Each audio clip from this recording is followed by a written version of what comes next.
Bismillahirrahmanirrahim. Datangnya Islam setelah datangnya agama Kristen. Islam kemudian datang membawa pengetahuan, informasi terkait dengan anak keturunan Adam itu terpecah menjadi dua. Al-Quran menjelaskan Bismillahirrahmanirrahim. Farikan hada wa farikan haqqa alaihimud dalalah. Innahum ittakhadzus syayatin awliya'a min dunillah wa yahsabuna annahum muhtadun. Manusia keturunan Adam, sebagian dari mereka diberi petunjuk oleh Tuhan pencipta langit dan bumi, dan sebagian lagi memang sepantasnya menjadi sesat. Karena mereka menjadikan iblis sebagai pelindung selain daripada Allah. Mereka mengira bahwa mereka telah mendapatkan petunjuk. Jadi Al-Quran menguraikan bahwa di antara kita nih, antara Islam dan Kristen, ada yang diberi petunjuk oleh pencipta langit dan bumi, ada juga yang sepantasnya memang sesat. Siapakah kemudian yang pantas menjadi sesat ini? Mereka yang menjadikan iblis sebagai pelindung selain daripada Tuhan pencipta langit dan bumi. Dalam keadaan kita sebagai orang beragama, di Islam itu ada konsep bertauhid, bertuhan. Islam mengenal Tuhan itu bernama Allah, pencipta langit dan bumi, yang kemudian tidak memiliki awal dan tidak memiliki akhir. Perjalanan hidup manusia dari sejak Adam sampai kepada Nabi Nuh dan seterusnya, Nabi Abraham, Ibrahim, kemudian Ismail, Ishak, Yakub, Daud, Salomo, Isa, Yesus. Itu lahir di atas muka bumi orang-orang hebat, termasuk Yesus. Hebat. Membangkitkan orang mati, badai menjadi tenang, orang lumpuh berjalan, orang buta melihat. Bahkan yang kita tahu, orang mati sekalipun dihidupkan oleh beliau. Alhasil, alhamdulillah, umat Islam tidak goyah imannya mempertuhankan kemudian makhluk-makhluk bumi yang mampu melakukan mukjizat. Sehebat apapun mukjizat itu, mereka tetap mempertahankan tauhid. Tuhan itu pencipta langit dan bumi dan bukan makhluk. Tidak akan pernah tersentuh oleh dimensi makhluk yang disebut Tuhan, yaitu Khalik. Padahal di dalam Al-Quran pun jelas, kalau di dalam pengajaran Kristen, Yesus itu nanti diberitakan bisa berbicara. Maksud saya nanti diberitakan tentang Yesus ketika dia dewasa. Yesus berkarya pada saat beliau dewasa. Tapi alhamdulillah di Islam sejak dalam ayunan Nabi Isa alaihissalam itu berbicara kepada musuh. Inni Abdullah atani al-kitab wa ja'alani nabiyan. Setiap kali dia melakukan sebuah mukjizat selalu mengucapkan kemudian biiznillah, biiznillah. Biiznillah, dengan izin Allah, dengan izin Allah. Maka oleh karena itu, sekiranya mungkin bisa kita memilih, maka Isa alaihissalam itu jauh lebih hebat daripada nabi-nabi yang ada diberitakan tentang mukjizat selain daripada baginda Rasulullah Muhammad SAW. Indahnya di Islam, Islam tidak pernah jatuh cinta untuk menyembah kepada makhluk sehebat apapun makhluk itu. Secanggih apapun kemudian apa yang dinarasikan atau yang dipraktekkan di depan manusia, umat Islam tidak pernah jatuh cinta sampai pada level mengganti Tuhan sang pencipta langit dan bumi dengan makhluk, dengan indikasi dia adalah Tuhan sendiri yang menjelma, dia adalah Tuhan sendiri yang berinkarnasi, dia adalah Tuhan yang berteofani, bla bla bla bla dan seterusnya. Islam tetap waras, tidak pernah kemudian mengakali konsep ketuhanan dan keberagamaan. Ini keistimewaan dalam Islam.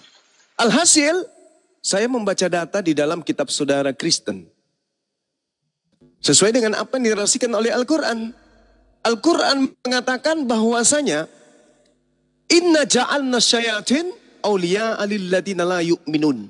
Pencipta langit dan bumi yang mengutus para nabi, termasuk mengutus Nabi Isa alaihissalam yang sakti mandraguna, itu mengatakan bahwa sesungguhnya sebagian dari manusia itu menyembah iblis, menjadikan iblis sebagai pemimpin. Karena mereka tidak beriman. Orang-orang Yahudi yang menyaksikan kemudian kesaktian Nabi Isa, kesaktian Yesus, membangkitkan orang mati, membuat orang lumpuh berjalan, bla bla bla. Pokoknya sakti sesakti-saktinya Yesus itu.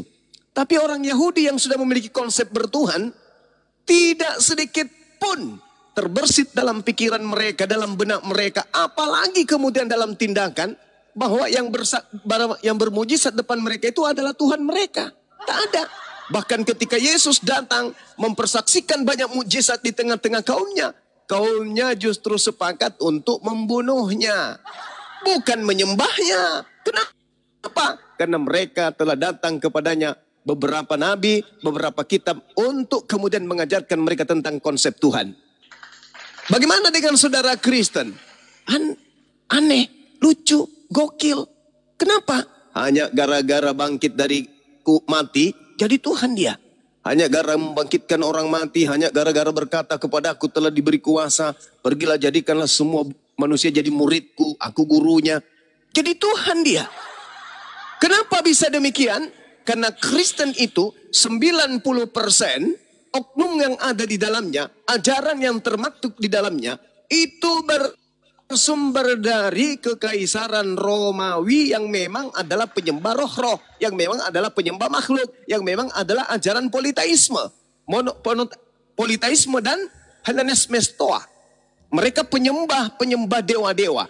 Sehingga dengan mudahnya, hanya gara-gara berjalan di atas air, keluar dari tanah, jadi Tuhan, ayo. Inilah yang membedakan kemudian orang yang berakal dengan orang yang cuman berakal-akal. Supaya mereka kemudian sok paten, sok cantik, sok imut gitu loh. Jadi kalau di Islam, sabar bang, 30 detik. 30 detik habis ini. Jadi kalau di Islam, umat Islam itu sudah diajarkan. Manusia itu terpecah menjadi dua kelompok. Farikan hada, sebagian mendapatkan petunjuk. Wa farikan hakka alaihimud dalalah, kata Allah. Dan sepantasnya memang sebagian itu sesat. Kenapa? Karena mereka tidak menggunakan akal sehat. Saya kira begitu sebagai penutup dari saya. Mudah-mudahan di pertemuan berikutnya kita bisa melanjutkan lagi sesi berikutnya. Siapakah mereka ini yang pantas sesat? Dan siapa mereka yang pantas mendapatkan petunjuk? Wabillahi taufiq wal hidayah. Assalamualaikum warahmatullahi wabarakatuh. Apa yang disampaikan Bang Juma, saya pendek saja pertanyaannya. Si Tuhan Yesus itu Theos apa Kyrios? Yesus itu Kurios, atau Maran, atau Tuhan. Bukan Theos dia, begitu Bang Juma. Dia mengapa disebut? Ya. Tapi nanti dihakikatkan dengan Theos. Jadi cara iblis bekerja itu memang bagus, licik. Ya. Di mulut mengatakan dia Kurios, tapi implementasi keagamaan dia Theos itu juga nya. Ya, begini Bang Yuma. Mengapa saya mengatakan Kyrios? Karena si Yesus itu tidak bisa berkata-kata apapun dan tidak bisa melakukan pekerjaan apapun selain dari sang sumber, sang Theos. Nah, oleh karena itu supaya sang sumber itu konsisten apa yang kan dan dia mengatakan si Theos tidak bisa didengar, dunia ini dijadikan. Padahal si Theos kan tidak bisa didengar. Mengapa kita tahu? Dari mana supaya konsisten itu?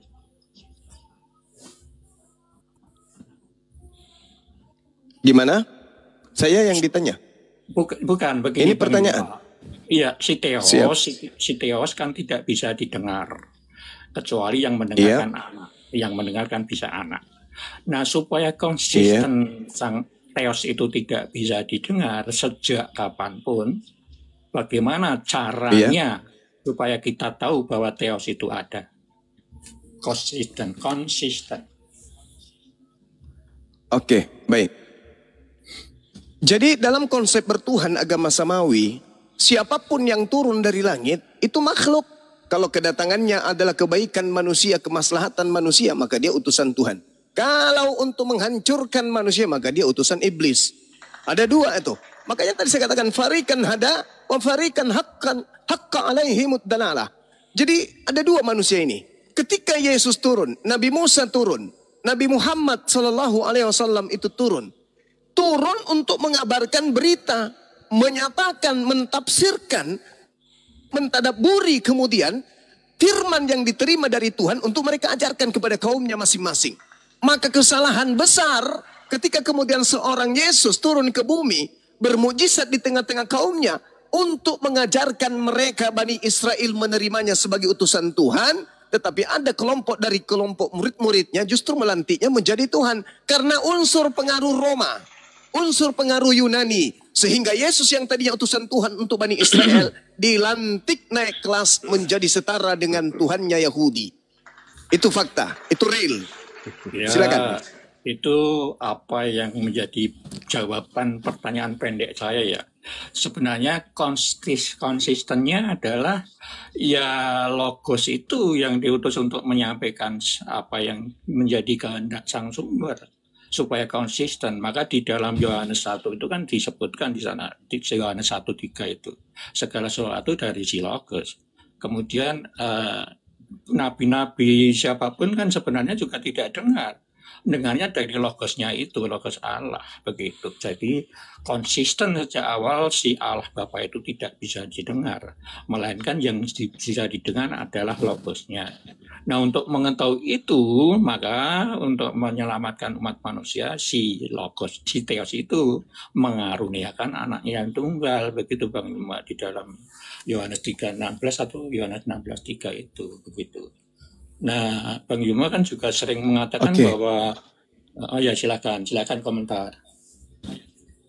Baik, jadi gini Bung, pencipta langit dan bumi itu bukan makhluk, dia khalik. Tak ada yang bisa menyentuh hakikatnya, tak ada. Maka sang khalik ini untuk dikenal, maka sang khalik mencipta.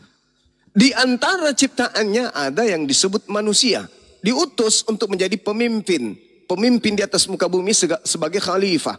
Maka supaya mereka tertuntun, maka diutuslah tokoh-tokoh dari langit yang disebut nabi. Makanya di dalam Bilangan 12:6 dikatakan, lalu berfirmanlah Tuhan, dengarlah firmanku ini, jika di antara kamu ada seorang nabi, maka aku Tuhan menyatakan diriku kepada nabi tersebut dalam penglihatan, dan aku berbicara dengan dia dalam mimpi. Yesus ketika dia datang sebagai nabi, bukan datang sebagai Tuhan. Ini harus bedakan ini. Kalau Krishna yang turun, maka pengikutnya, maka penyembahnya menganggap dewa turun menjadi manusia. Kalau Zeus yang turun, maka orang-orang akan menganggap bahwa Hercules turun menjadi manusia. Kalau pagan yang lain, sang Bapa turun jadi Yesus, maka Yesus ini adalah dewa atau Tuhan bagi mereka.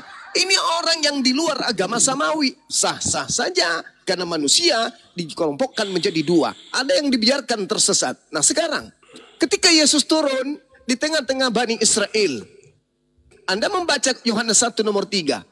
Yesus itu pun berasal dari firman.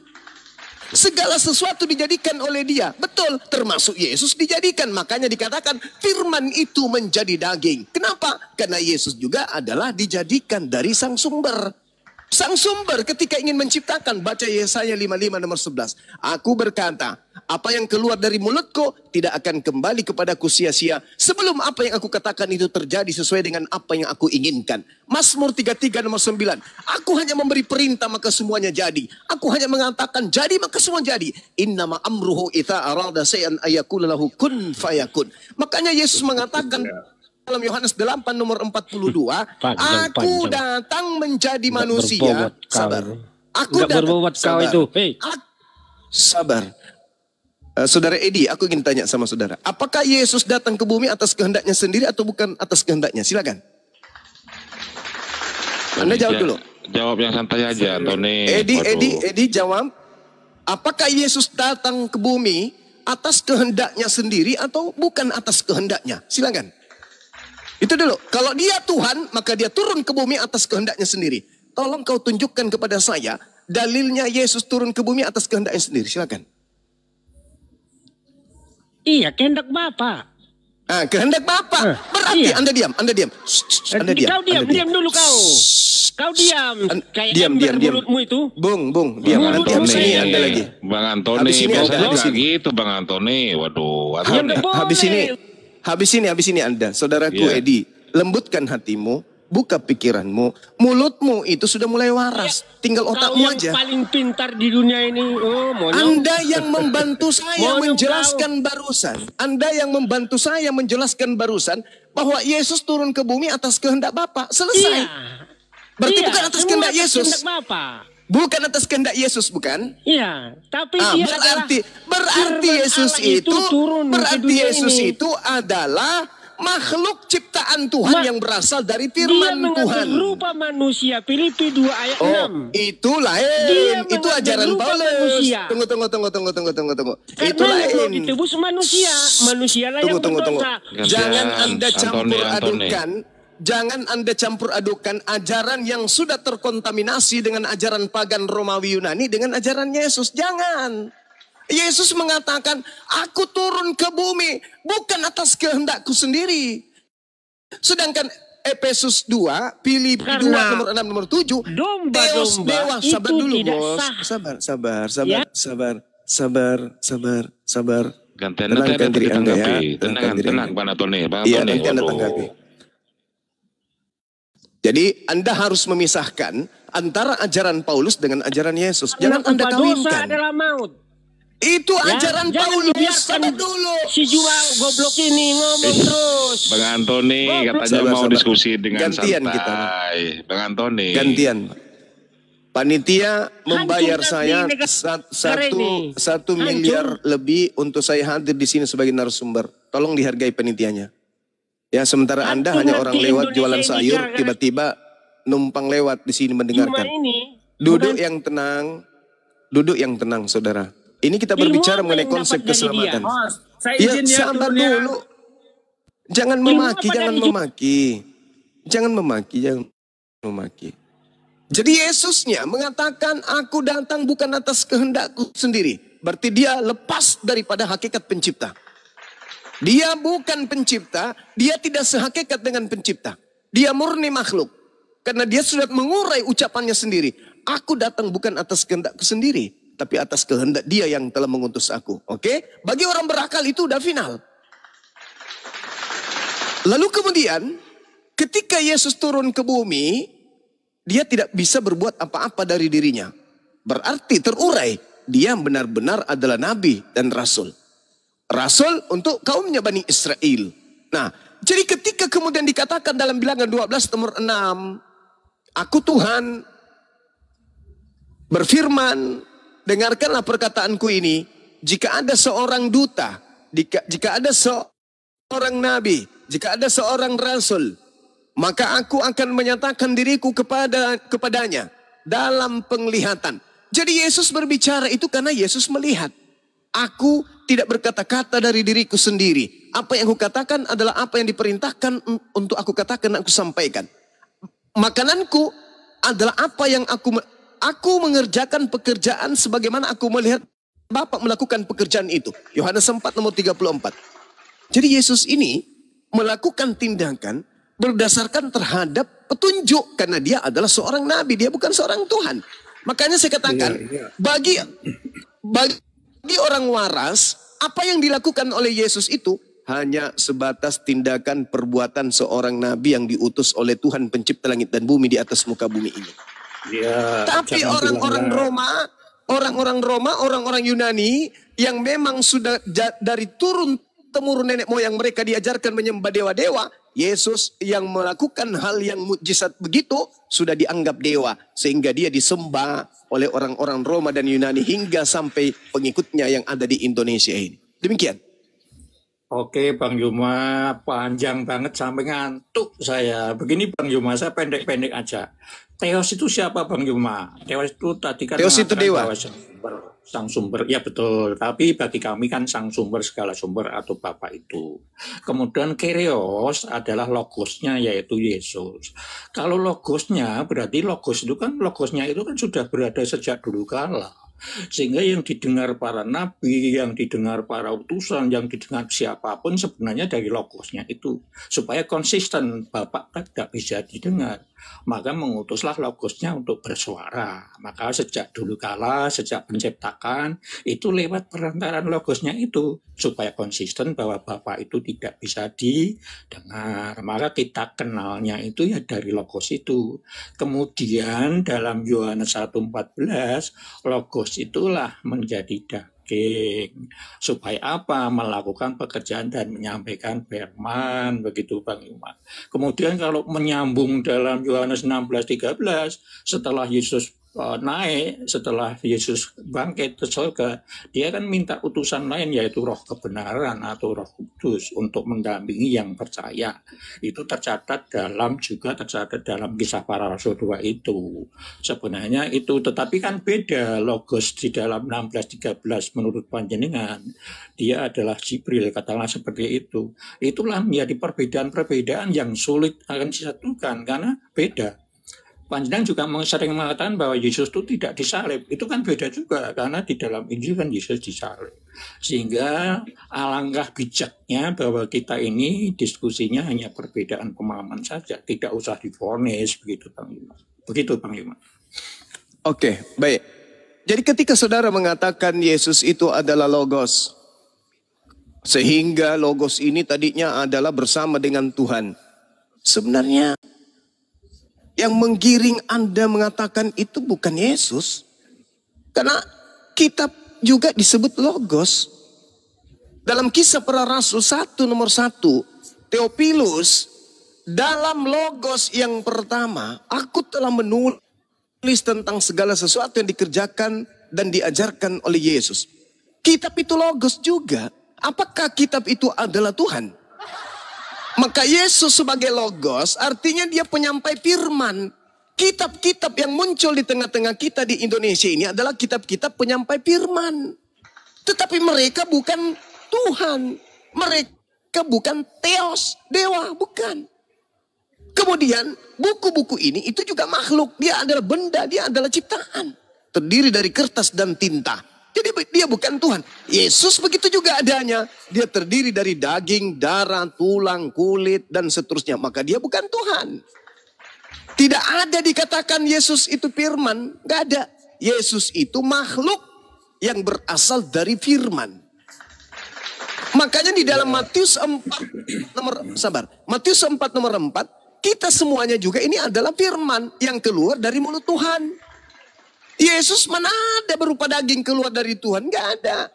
Yesus keluar dari Tuhan berupa untaian perkataan sampai kepada Rohul Kudus. Rohul Kudus menyampaikan kepada Maria, wahai Maria, Tuhan menginginkan engkau hamil dan melahirkan seorang anak bernama Yesus sebagai raja untuk kaum Bani Yakub selama-lamanya. Jadi Yesus datang bukan berupa daging. Yesus datang hanya berupa ide, berupa gagasan, berupa keinginan Tuhan yang disampaikan oleh Gabriel kepada Maria. Maka Maria sebagai alat untuk mengaplikasikan kemudian firman Tuhan itu benar-benar hamil dan melahirkan sosok daging bernama Yesus. Jadi bukan Yesus yang turun dari langit, bukan. Yesus itu nanti ada ketika di bumi. Yesus tak ada di langit saat itu. Yang ada di langit adalah Tuhan pencipta langit dan bumi dengan seabrek kemahakuasaannya, diantaranya kemaha penciptaannya dan kemaha berkata-katanya Tuhan. Dan kemaha berkata-katanya, berkata-kata sampai kata-katanya, disampaikan kata-kata itu kepada Maria. Sehingga kata-kata itu terbukti dari kata-kata menjadi daging. Dan setelah menjadi daging, ternyata sang daging juga tidak bisa berkata-kata kalau tidak mendengarkan Tuhan berkata-kata kepada dirinya. Jadi Yesus itu bukan kata, tapi Yesus berasal dari kata yang berasal dari sang pemilik kata. Itu data yang benar, itu tolak ukur yang benar. Jadi tidak hanya berkata-kata bahwa Yesus itu adalah kata itu sendiri. Itu tak salah itu Bang, salah. Silakan. Ya, Kebenaran itu hanya milik Allah, karena Yesus sendiri mengatakan dalam Yohanes 16:4 apa, akulah kebenaran, akulah jalan, akulah hidup. Jadi kebenaran juga berada di Yesus itu, dan dalam Roh Kudus juga roh kebenaran, Allah juga kebenaran. Sehingga kebenaran itu yang punya adalah Allah. Oleh karena itu dalam diskusi ini saya tidak berani mengatakan saya yang benar, tidak. Karena kebenaran itu datang dari Allah. Dan kebenaran itu juga susah dipahami orang yang belum berada dalam kebenaran. Itu dalam Yohanes 17 seperti itu. Yang datang dari atas itu susah dipahami begitu. Kemudian Bang Yuma tadi mengatakan bahwa yang datang di dunia ini Yesus tidak datang, tidak. Yang datang ini adalah logosnya. Logosnya yang diutus hanya 3 tahun loh, 3 tahun lebih sedikit untuk menjadi manusia itu. Menjadi anak manusia. Karena Yesus kan selalu mengatakan anak manusia gitu. Tetapi di dalam Yesus pun juga disebut oleh Petrus pada saat di Kasaria mengatakan kamu Mesias dan anak Allah. Yesus pun membenarkan itu datang dari Bapa. Sehingga dia itu anak Allah benar, anak manusia juga benar. Anak manusia karena dilahirkan oleh Maria, anak Allah karena datang dan keluar dari Allah. Itu juga benar. Dan juga benar dikatakan di dalam Kasaria oleh Petrus itu. Pada waktu Yesus bertanya, aku siapa menurutmu? Kan Petrus menjawab, kau adalah Mesias anak Allah yang hidup. Sehingga dia itu logosnya kalau menurut Yohanes 1:14. Bukan Bapa sendiri yang datang ke dunia, tetapi logosnya. Supaya apa? Konsisten bahwa Allah itu tidak bisa didengar. Yang bisa didengar logosnya karena diutus untuk menguasai dunia dan di surga. Segalanya diserahkan pada dia. Oleh karena itu mengapa kami menyebut Tuhan?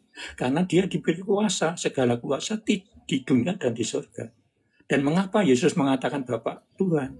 Karena Bapa yang menguasai Yesus, sumber segala sesuatu dari Bapa, dari Sang Sumber. Yesus tidak bisa mengatakan apa-apa, tidak bisa berbuat apa-apa kalau tidak dikatakan dari Sang Sumber. Begitu Bang Yuma. Iya, Yesus ketika dia mengajar di tengah-tengah kaumnya Bani Israel, Yesus tidak pernah mengaku kepadaku telah diberi kuasa baik di langit, di angkasa maupun di bumi. Itu tidak pernah Yesus katakan di tengah muridnya. Nanti ada ucapan itu keluar dari sosok yang keluar dari tanah. Baru ucapan itu ada. Tapi kalau kita melihat di dalam Efesus 2 nomor 2, penguasa angkasa atau langit itu adalah iblis. Iblis, begitu juga penguasa dunia di dalam Yohanes 12 nomor 31 dan Yohanes 12:14 nomor 30, penguasa dunia itu juga adalah iblis. Jadi kalau ada yang keluar dari tanah mengatakan kepada aku telah diberi kuasa, berarti dia menerima kuasa dari iblis. Karena hanya iblislah yang kemudian berkata kepada Yesus, segala sesuatu aku yang menguasainya. Aku menguasai segala kemegahan, segala kerajaan di dunia ini. Jadi kalau kau menyembah aku Yesus, maka segala itu akan kuberikan kepadamu. Yesus menolaknya. Pengganti Yesus yang menerima itu. Itulah yang kalian sembah. Makanya kenapa orang Kristen itu, kenapa orang Kristen itu ketika berbicara mengenai Tuhannya yaitu Kristus, selalu rujukannya kepada ucapan-ucapan Yesus yang mana? Yang kebanyakan bersumber dari Paulus. Kebanyakan bersumber dari setelah dia bangkit dari kubur orang itu. Tidak berdasar terhadap ucapan-ucapan sebelum dia disalib. Kalau ucapan sebelum dia disalib, itu dimaknai oleh orang Yahudi sebagai utusan Tuhan. Contoh, yang tadi barusan saudara ambil. Siapakah aku ini menurutmu? Engkau adalah Mesias, anak Elohim. Lah, kalau dia Mesias berarti dia bukan Elohim. Bagi Yahudi. Kalau dia Mesias berarti dia manusia. Bagi Yahudi. Tapi lagi-lagi orang Kristen kenapa tidak berpangku kepada pemahaman konsep Mesias dari Yahudi? Karena mereka orang Kristen berpangku kepada konsep anak dewa yang turun ke bumi. Yang adalah dewa itu sendiri. Itu yang diambil oleh orang Kristen. Mesias bagi Yahudi hanya manusia. Adapun ungkapan anak Tuhan itu artinya hamba Tuhan. Anda bisa baca di Kisah Para Rasul 4 nomor 30. Yesus disebut sebagai hamba Tuhan. Yesus disebut hamba Tuhan dan Yesus menyebut dirinya sebagai hamba Tuhan. Yesus menyebut dirinya sebagai anak Tuhan sama dengan dia menyebut dirinya hamba. Anda lihat di Amsal 3 nomor 11 nomor 12. Yang disebut dengan anak Tuhan adalah hamba Tuhan yang tekun mendengarkan didikan Tuhan. Itu yang perlu Anda pahami. Nah, konsep ini berubah ketika yang terima, sabar. Yang terima adalah orang Kristen. Karena orang Kristen ini bukan dari Yahudi murni. Orang Kristen ini orang Kristen ini 95% ajarannya dari Romawi Yunani. Maka konsep yang diterima bukan konsep Mesias. Konsep yang diterima adalah konsep dewa. Apa itu? Dewa turun ke bumi, anak dewa menjadi manusia. Itulah dewa mereka. Dari mana saya bisa menjelaskan itu? Coba Anda lihat. Filipi 2 nomor 6, nomor 7, nomor 8. Itu kuncinya. Kenapa orang Kristen selalu menganggap anak Maria Tuhan? Karena itu konsep Paulus yang selalu tertancap terlalu dalam ke benak orang Kristen. Sehingga Yesus apapun ungkapannya ketika dia sebelum disalib, semua berubah menjadi ungkapan Tuhan. Makanya konsepnya apa? Yesus 100% manusia, 100% Tuhan. Kenapa demikian? Karena orang Kristen terpengaruh oleh konsep Romawi Yunani. Demikian. Iya, tidak apa-apa. Tidak apa-apa, itu kan perbedaan pemahaman Bang Luma seperti itu. Tapi mungkin Bang Luma lupa bahwa mengapa si iblis berkuasa. Karena pada saat penciptaan si Adam, itu kan iblis menang. Mempengaruhi si Adam untuk makan buah itu. Karena kamu akan hidup seperti Yesus, seperti raja gitu. Sehingga dia makan, dipengaruhi oleh si istrinya, si Hawa gitu kan, si Adamnya kemudian jadi makan. Oleh karena itu kemudian ditaruhlah di dunia itu dan dia dikuasai oleh iblis. Dan Yesus, karena Yesus itu sangat kasih pada penciptaannya, supaya dia menyatu kembali, dia membuat aturan, muncullah hukum Taurat itu. Sejauh kamu bisa melakukan hukum Taurat, maka kamu akan menyatu lagi loh dengan saya. Itu bentuk kasih. Itu sebenarnya bentuk kutukan itu si Taurat itu. Karena kita ketahui sampai saat ini kan ada 613 itu. Nah kalau 613 itu kan hafal saja tidak, bagaimana melakukan. Kemudian iblis mudah menguasai mereka, mudah mempengaruhi karena berkuasa di dunia si iblis itu. Tetapi si Yesus di dalam Lukas 4 dan Matius 4 kan Yesus tidak bisa dikuasai oleh iblis karena si Yesus menang dengan iblis. Itu terbukti dalam penyaliban. Yesus pun menang. Sebenarnya iblis menghendaki untuk mati. Tapi Yesus menghendaki hidup. Si manusia yang terkutuk ini menghendaki hidup. Oleh karena itu Yesus bangkit.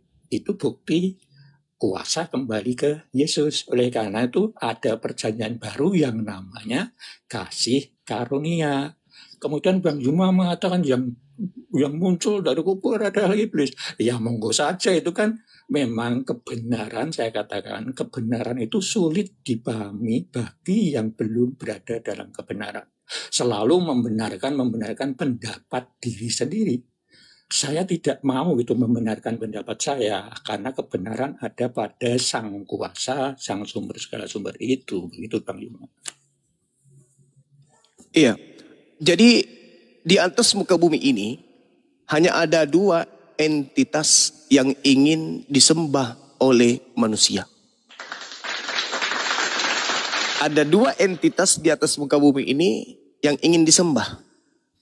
Yang pertama adalah Tuhan memang Tuhan.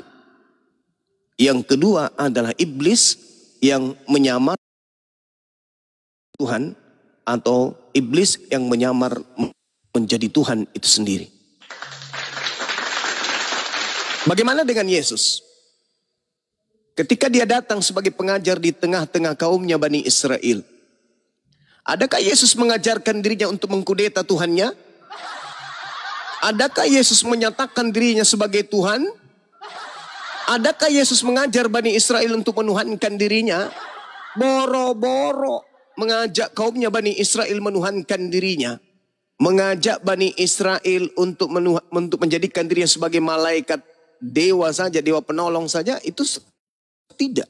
Yesus hanya mengajarkan dirinya sebagai Mesias doang. Yesus hanya ingin diterima sebagai Mesias. Diterima sebagai orang yang diurapi oleh Tuhan untuk kemudian menjadi raja bagi Bani Israel. Andai saja orang Israel pada saat Yesus datang di tengah-tengah mereka, imam kepala mahkamah agama orang Farisi mengangkat Yesus sebagai Mesias, maka mereka mampu menghadapi kemudian kerajaan Romawi. Sayangnya, para penguasa Yahudi pada saat itu terlalu takut akan duniawi, terlalu serakah akan harta. Sehingga Yesus yang Mesias untuk mereka diutus untuk mengusir penjajah pun mereka lenyapkan. Padahal Yesus itu datang sebagai jalan kebenaran untuk mereka. Tapi karena mereka takut kepada Romawi dan memandang sebelah mata Yesus, Yesus tak bisa ngapa-ngapain. Hanya bisa orang lumpuh, orang buta itu doang. Tapi tidak bisa kemudian menjadi seperti Gedeon, seperti Hezekia, seperti Daud, seperti Salomo, seperti Musa. Yesus hanya anak Aram. Ya. Dipandang sebelah mata hanya seorang tukang kayu. Sabar dulu. Hanya seorang tukang kayu. Maka Yesus datang di tengah-tengah mereka sekedar hanya untuk mengajarkan mereka, aku ini adalah Mesias, utusan Tuhan untuk kalian. Nah, sekali lagi saya katakan, di atas muka bumi ini hanya ada dua kekuatan yang ingin disembah. Yang pertama Tuhan yang memang adalah Tuhan, dan yang kedua adalah iblis yang menginginkan manusia anak keturunan Adam menuhankan dirinya agar anak manusia ini terbawa ke neraka. Permasalahannya sekarang adalah Yesus ketika datang di tengah Bani Israel tidak ingin disembah, mengajarkan menyembah Elohim. Dan Yesus sebelum terangkat ke langit mengajarkan hati-hati terhadap iblis yang datang kepada kalian setelahku memakai namaku dan berkata akulah Kristus. Mereka iblis ini akan menyesatkan banyak orang. Artinya kalau ini tergenapi, maka banyak orang yang telah disesatkan oleh iblis dalam nama Yesus, yaitu Kristen. Tak ada lagi kandidat lain. Iblis yang ingin disembah berhasil membuat anak keturunan Adam menyembah dirinya dengan memakai nama Yesus Kristus. Itulah pengikutnya Kristen. Silakan. Ya, Bang Yuma mengatakan kami mengikuti iblis, itu kan pendapat Bang Yuma.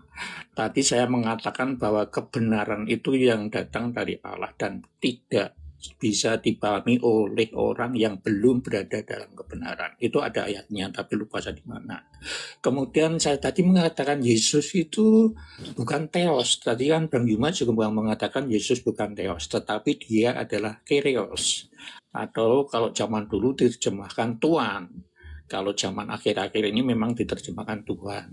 Karena mengapa diterjemahkan Tuhan? Karena dia adalah Tuhan di atas Tuhan, itu tertulis dalam Wahyu 19 itu. Raja di atas raja, gitu. Kemudian tadi Bang Yuma mengatakan Yesus itu hanya Mesias. Bukan, Yesus itu adalah, kalau di tempat panjenengan kan Al-Masih gitu ya, Isa itu. Kalau di tempat kami adalah Kristus. Nah, Kristus sendiri adalah pengertiannya dia adalah Mesias, dia adalah Raja, dia adalah nabi dan hidup sampai sekarang masih hidup. Oleh karena itu tidak ada pengganti lain selain dia sebagai raja, sebagai nabi, sebagai imam, begitu kan? Dan dia masih hidup sampai saat ini. Maka tidak ada pengganti. Oleh karena itu Lukas 16 tercatat nabi terakhir adalah Yohanes Pembaptis. Bukan Paulus itu nabi, bukan. Karena Kisah Para Rasul 13 itu kan yang nulis si Lukas. Dan Lukas kan sudah mengatakan dalam Kisah Para Rasul, dalam Lukas 16 itu, nabi terakhir adalah Yohanes Pembaptis. Kemudian tadi apalagi saya lupa, sampai banyak banget Bang Yuma mengatakan. Bang Yuma, itu Bang Yuma. Oke. Jadi Yesus mengatakan kerajaan Elohim akan diambil daripadamu dan akan diberikan kepada suatu bangsa yang akan menghasilkan buah kerajaan itu. Gugur Pak ya, gugur. Kalau Anda mengatakan Yesus itu raja selama-lamanya, iya betul. Memang tadinya Yesus itu diperuntukkan sebagai raja, bagi keturunan Yakub sebagai raja terakhir. Tetapi Yesus tidak berhasil. Tidak berhasilnya Yesus karena orang-orang yang harusnya mendukung dia malah berupaya untuk menghilangkan dia. Maka daripada dia kemudian dibunuh, maka pencipta langit dan bumi mengangkatnya ke langit. Tuhan dendam kepada mereka yang ingin membunuh Yesus. Maka Tuhan membalas mereka ini dengan menjadikan yang menggantikan Yesus itu sebagai sembahan mereka. Dan itu diterangkan oleh khotbah Petrus di dalam Kisah Para Rasul 2 nomor 36. Yesus yang kau salibkan itu telah dijadikan menjadi Tuhan. Telah dijadikan menjadi Tuhan dan Kristus untuk angkatan jahat. Tuhan marah. Tuhan marah kepada angkatan jahat sehingga Tuhan melantik Yesus, pengganti Yesus sebagai Tuhan bagi mereka orang-orang yang berpikir lemah. Jadi kalau Anda mengatakan saya mengatakan iblis yang keluar dari tanah, bukan saya mengatakan itu, Yesus. Di mana Yesus mengatakan bahwa iblis yang keluar dari tanah? Di dalam Yohanes 12 nomor 31. Sekarang dunia dihakimi. Sekarang juga iblis penguasa dunia akan dilemparkan keluar. Keluar dari mana? Keluar dari neraka? Tidak mungkin. Keluar dari surga sudah terjadi pada zaman Adam. Satu-satunya ya keluar dari tanah. Karena memang iblis dilemparkan ke tanah. Masuk ke dalam goa. Goa kuburan kek, goa mana kek. Yang jelas iblisnya masuk ke dalam goa. Makanya yang ditemui Maria itu di goa itu disangkanya malaikat. Tapi itulah dia si Bilisis itu. Yang keluar pada hari ketiga itulah si Bilisis itu. Makanya Yesus mengatakan angkatan jahat ini, angkatan jahat. Minta tanda. Dan tidak akan diberikan tanda kepada angkatan jahat kecuali si jahat. Maka si jahat ini, yaitu anak manusia yang mengkhianatinya, akan keluar pada hari ketiga seperti Nuh. Seperti Yunus keluar dari perut ikan pada hari ketiga. Begitu juga anak manusia yang menggantikan dia di atas salib akan keluar dan akan menjadi Tuhan bagi angkatan jahat. Itu jelas. Itu fakta. Itu real. Makanya Yesus mengatakan kepada murid-murid pilihannya, waspadalah kepada penyesat yang datang kepada kalian dengan memakai namaku. Berarti iblisnya muncul setelah Yesus memakai nama Yesus. Keadaan mana iblis itu datang? Ya setelah Yesus terangkat ke langit. Mana orang banyak yang disesatkan oleh iblis atas nama Yesus? Kalau bukan Kristen lalu siapa coba? Siapa orang banyak pengikut Kristus palsu? Islam tak mungkin. Syukran sahabat. Islam tak mungkin, Hindu bukan, kemudian Buddha bukan, ateis bukan. Satu-satunya kandidat pengikut Kristus palsu ya Kristen. Siapa lagi? Yahudi hari ini bukan pengikut Kristus. Satu-satunya yang ada di bumi ini Kristus hanya Kristen. Berarti kandidat penggenapan dari nubuatan Yesus, datangnya iblis menyesatkan banyak orang memakai gelar Kristus. Ya Kristen. Coba lembutkan hati. Ya, silakan lembutkan hati dan tunjukkan kemudian. Apakah nubuatan Yesus itu terjadi atau tidak? Silakan. Ya, Bang Yuma lupa ya bahwa di sini itu ada Injil palsu banyak banget kan. Nah berarti kalau Injil itu kan para nabi palsu yang buat. Kemudian Kristen itu kan tidak hanya Katolik, ada Ortodok, hanya Kristen Protestan, ada kepercayaan ini ada berapa ribu itu. Sehingga dari itu sendiri bukan hanya Kristen berarti kan semuanya. Bisa jadi yang dimaksud Kristus itu Kristen yang memang berbeda dengan apa yang dipahamkan oleh yang percaya pada Kristus itu sendiri. Coba kalau kami Bang Yuma kan tadi mengatakan bahwa sing keluar dari Kristus palsu gitu ya. Coba kalau itu Kristus palsu dan iblis, apa ajaran dalam perjanjian baru?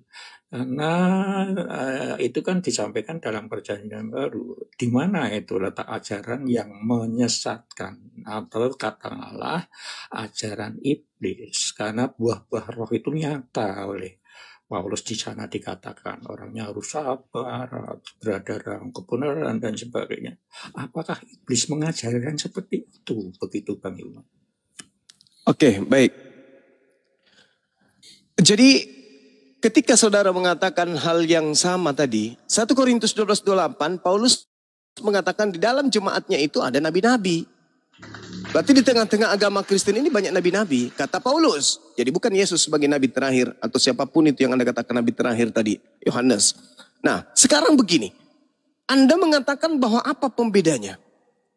Iblis itu selalu memperlihatkan sisi kebaikan. Itu disebut iblis. Iblis selalu memperlihatkan sisi kebaikan. Nah, sekarang untuk menjadikan tolak ukur iblis atau bukan iblis, maka lihat ajaran Yesus. Kau terlalu jauh. Seluruh ajaran Yesus terangkum di dalam Yohanes 17:8. Apa kata Yesus? Segala firman, semua perkataan yang engkau berikan wahai Bapa, telah aku sampaikan kepada murid-muridku. Dan setelah firman itu seluruhnya sampai kepada murid-muridku, mereka telah menerimanya dan mereka percaya bahwa engkaulah yang telah mengutus aku. Murid-muridnya setelah menerima pengajaran Yesus, mereka menerima dan mengatakan dan percaya Yesus itu hanya utusan Tuhan. Titik. Tidak ada embel-embel Tuhan. Maka ketika mereka menerima Yesus sebagai utusan Tuhan, di mana mereka ibadah? Di sinagoge. Hari apa mereka ibadah? Hari Sabtu. Makan babi enggak mereka? Enggak makan babi. Bersunat enggak mereka? Tetap bersunat. Menyembah kepada Elohim enggak mereka? Menyembah kepada Elohim. Menyembah Yesus enggak? Enggak menyembah Yesus. Itu kalau mereka telah menerima segala firman yang Yesus sampaikan sebagai Rasul Tuhan. Berbeda dengan Kristen. Tengok aja hari ini Kristen. Ngapain mereka? Prosesi agamanya menyembah Yesus. Makan seluruh makanan yang diharamkan. Ibadahnya hari Minggu. Kemudian tidak bersunat. Tidak ada perintah Tuhan yang langsung dari Yesus yang mereka lakukan. Jadi ketika hari ini orang dihadapkan dengan ajaran Yesus. Yesus adalah seorang praktisi Torah. Sedangkan Kristen bukan praktisi Torah. Ketika Yesus hadir hari ini, apa kata Yesus? Enyahlah daripadaku, aku tidak mengenal kalian. Kalian semua adalah pembuat kejahatan. Ucapan itu dilontarkan Yesus kepada siapa? Kepada Islam. Keluarganya juga belum kepada, bisa kepada Buddha, kepada Hindu, kepada ateis atau kepada Kristen. Jelas Yesus akan berkata kepada orang Kristen, enyahlah daripadaku, kalian semua adalah pembuat kejahatan. Pertanyaan saya yang terakhir. Tolong dijawab. Berhasilkah iblis menyesatkan banyak orang dengan menggunakan gelar Kristus? Dan apa gelar orang banyak yang disesatkan oleh Kristus palsu tersebut? Silakan. Begini Bang Yuma selalu mengatakan mengganti kata-kata ya. Sebenarnya bukan Kristus itu Mesias ya, di dalam Matius 24 itu kan Mesias bukan Kristus. Karena Kristus sendiri adalah Yesus itu.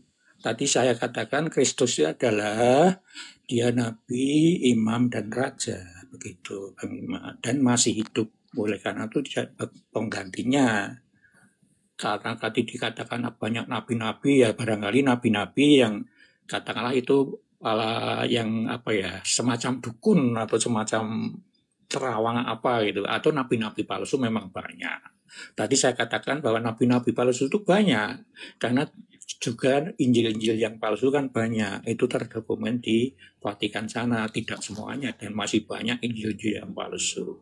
Kemudian Kristen, Islam dan sebagainya itu, dan saya tadi katakan Kristen itu tidak hanya Katolik, Ortodoks, Kristen Protestan dan sebagainya, banyak denom, sehingga barangkali yang mengajarkan yang beda itu yang dimaksud si Yesus. Tetapi kan Yesus mengatakan kecuali yang melakukan kehendak Allah. Kemudian kehendak Allah di mana? Kalau masih merujuk dalam Matius 7, ya lihat saja di Matius 7:12 itu jalan yang benar di situ. Itu adalah inti seluruh hukum Taurat dan kitab para nabi. Saya sudah diskusi dengan Bang Yuma, nampaknya Bang Yuma akan berbeda pendapat. Tapi karena ini pertanyaan terakhir, silahkan di dalam Matius 7:12 itu direnungkan saja, dibaca, dicermati, dan dalam diskusi pasti nanti Bang Yuma akan berbeda, tidak seperti saat ini. Kalau menganut, memahami dan melakukan ajaran Yesus dalam jalan yang benar. Demikian Bang Yuma. Dan karena tadi Bang Yuma sudah mengatakan terakhir, saya juga sudah malam, saya tak bohong, dan bila banyak kesalahan saya mohon maaf. Oke, baik. Ketika Anda mengarahkan saya dalam Matius 7, ini justru menendang agama Anda dari permukaan bumi ini sebagai kandidat untuk masuk surga. Segala sesuatu yang kamu kehendaki supaya orang berbuat kepadamu, perbuatlah demikian juga kepada mereka. Itulah isi seluruh hukum Taurat dan kitab para nabi. Apa yang Anda bisa berikan kepada kami di situ? Tak ada. Kamu di situ hanya kaum Israel. Kristen gak ada kelas di dalam. Gak ada kemudian Kristen. Intinya ketika Yesus berbicara, kawan-kawan, Yesus itu selalu mengarahkan pembicaraannya kepada kaumnya Bani Israel. Gak ada Kristen. Kristen itu kelompok di luar. Ikut Paulus Kristen itu. Yesus ketika berbicara kepada Yahudi. Dan jujur ketika Yesus menasihati muridnya agar waspada. Sebenarnya Yesus meminta muridnya itu agar waspada kepada Kristen. Kristen itu yang harus diwaspadai oleh murid-murid Yesus. Karena Kristen ini memutarbalikkan ajaran Tuhan.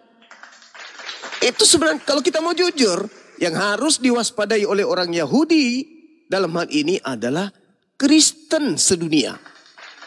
Karena Kristen sedunia mampu menyamar. Mereka nyamar-nyamar sebagai pengikut Kristus. Coba bayangkan aja nih.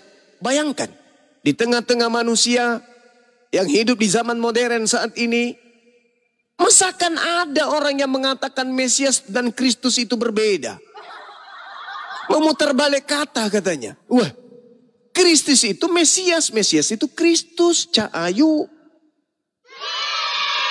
Sudah tua. Tapi memperbodoh diri. Yukhadi'una Allah walladina amanu wa ma yakhda'una illa anfusahum wa ma yash'urun. Mesias ya Kristus, Kristus ya Mesias. Mesias itu bahasa Aram, bahasa Ibrani. Al-Masih dalam bahasa kami Al-Quran. Kemudian Kristus itu dalam bahasa Yunani. Kok beda pula? Inilah anehnya Kristen. Kalau tak bisa lagi kemudian melakukan jawaban-jawaban ya apa kayak gitu. Mau kayak mana? Mau lari kemana? Gak bisa. Jadi orang-orang Yahudi diminta oleh Yesus untuk waspada kepada orang Kristen. Karena orang Kristen ini bahaya.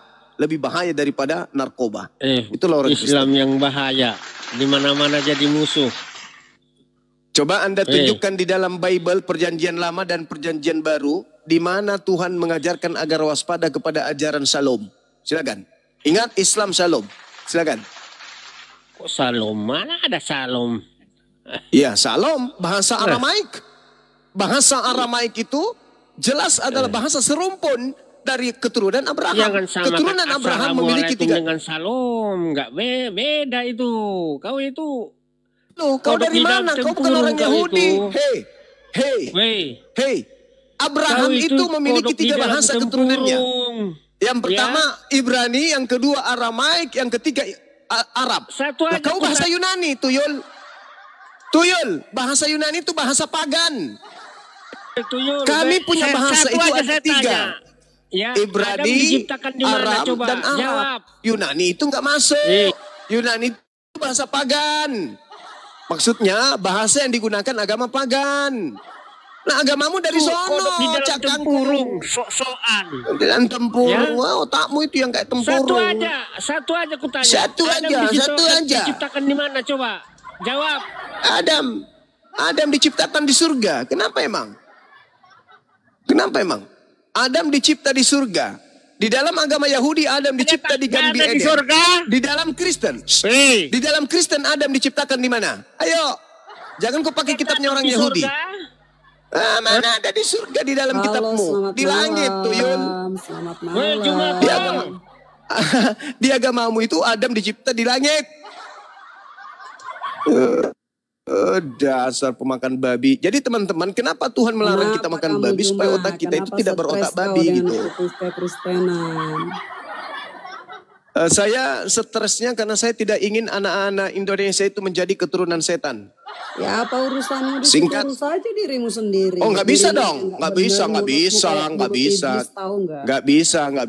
Mulutmu kayak mulut iblis itu, tapi kau bicara agama. Ngapain kau bicara agama? Mulutmu aja nggak benar, merendahkan orang kamu.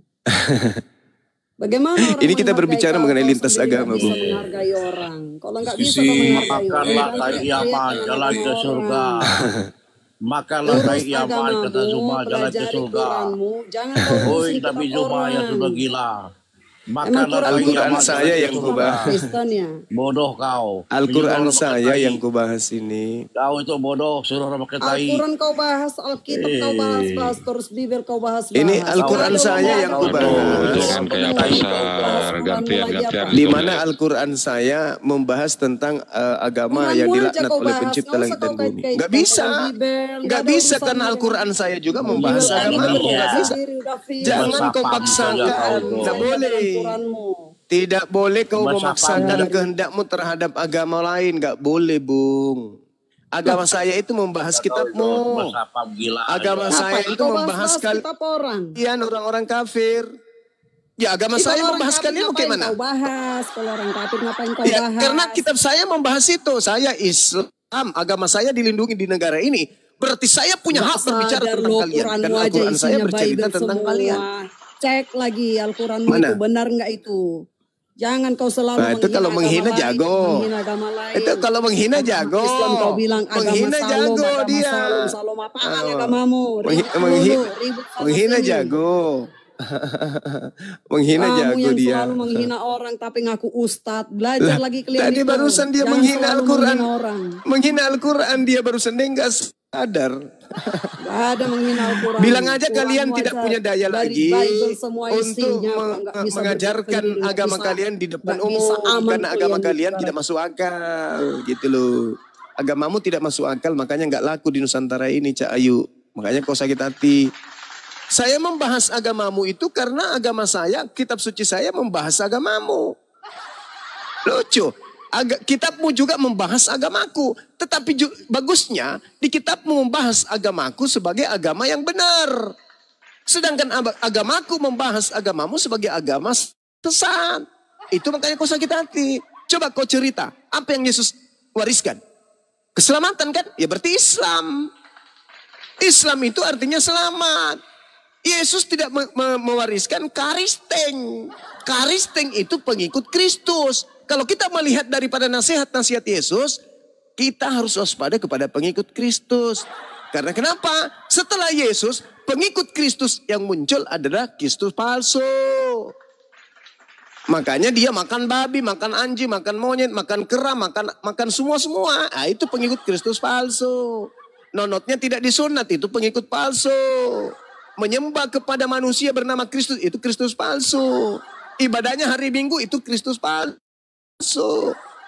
Paham ente? Paham sampai sini, paham. Nah, ketika kitabmu yang kau ambil terjemahannya dari agama lain, sedikit-sedikit agak-agak rampok gitu, disebutlah kitab Spanyol, separuh nyolong. Di dalam kitab separuh nyolong itu, ketika berbicara mengenai keselamatan, yang diajarkan itu Islam.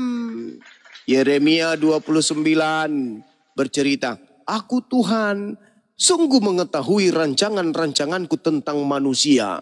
Yaitu rancangan damai sejahtera. Rancangan shalom. Sakit kan? Sakit.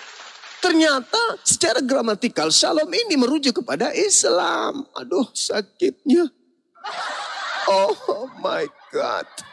Ternyata kitabku membahas tentang Islam. Di mana Islam adalah agama selamat. Sementara tidak pernah disinggung Kristus.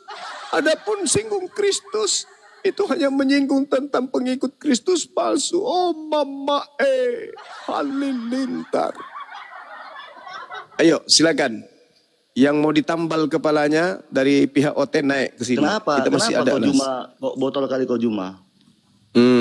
Kok botol kali kau? Kau bilang kita diskusi. Kau bilang diskusi dong. Sama dengan Yahudi. Dari mana ajaran sama dengan Yahudi? Diskusi kita diskusi dong. Diskusi yang baik. Kita diskusi dong. Dari tadi minta update tadi saya naikkan. Ayo diskusi yang baik. Oh, gue jangan berbicara botol kalau kau sendiri tidak mengerti apa itu agama. Kau berani enggak? Apa itu? Berani enggak? Kita tuh datang. Open camp. Apa? Open camp. Mau kapan? Kita saya nantang kau debat di room Superboy, kita open camp. Waduh, saya Superboy. Saya Superboy, udah nggak laku Superboy. Kenapa nggak di sini? Di sini aja. Kenapa nggak di sini? Itu di komal-komal pen aja yang berani. Kenapa nggak di sini? Kenapa nggak di sini? Di komal-komal pen aja yang berani. Kenapa nggak di sini? Kenapa nggak di sini? Disuruh Superboy supaya dilihat orang kebenarannya. Di sini Muslim yang lain dari tadi kan diam. Hoi. Di sini ya. Ini salah Superboy berarti. Waduh. Saya tantang Juma dan iya, saya tantang juga Paulus, saya tantang kamu, Lukas, Markus, Matius, siapa lagi? Petrus, Neptunus, Uranus, Andrianus, Anus, Kili-kili. Aku tantang semua Anus-Anus untuk berdiskusi denganku. Kita kalau cuma ngomong kayak begitu, nggak ada ini, nggak ada nilainya. Kalau kau mau menghadapi saya sekarang sini buka kamera. Menyamakan Yahudi dengan Islam. Nyamakan Yahudi dengan Islam. Tahu di mana? Coba dulu kau waras dulu kau. Di mana menyamakan Yahudi yang sama dengan Islam? Kau jelaskan di mana? Kitabnya Yahudi menubuatkan datangnya ajaran Salom, ajaran selamat. Nama Allah SWT di kitab Ibrani. Bahkan di perjanjian baru kisah para rasul menubuatkan nabiku. Sakit memang, mau kayak mana? Iya sakit kok, memang Islam sakit kok. Kebenaran. Sakit Islam. Makanya kau kejang-kejang. Makanya otak kau gak cerdas. Kalau cerdas kau, tidak mungkin kau jadi Kristen. Islam itu memang sakit. Karena agama Kristen itu adalah kumpulan orang-orang yang tidak berfungsi otaknya. Mana mungkin orang berfungsi otaknya menyembah makhluk kuburan? Tidak mungkin. Kita debat profesional. Tidak mungkin. Mau nggak kamu? Saya hadapi seluruh dunia orang Kristen. Kalau mau hadapi saya silakan. Di room Superboy. Nggak usah terlalu banyak mulut. Ya udah. Nggak usah terlalu banyak mulut. Saya turunkan. Nggak usah terlalu banyak mulut. Waduh, salahnya Superboy yang kau sudah ke gereja aja biasa pakai lem Alteco. Sakit hati kau kan? Sakit lah. Mau kau berbicara mengenai konsep Tuhan kau tidak bisa menang. Konsep kitab nggak bisa menang, konsep ibadah nggak bisa menang. Ya memang Islam itu berada di pihak kemenangan, mau kayak mana?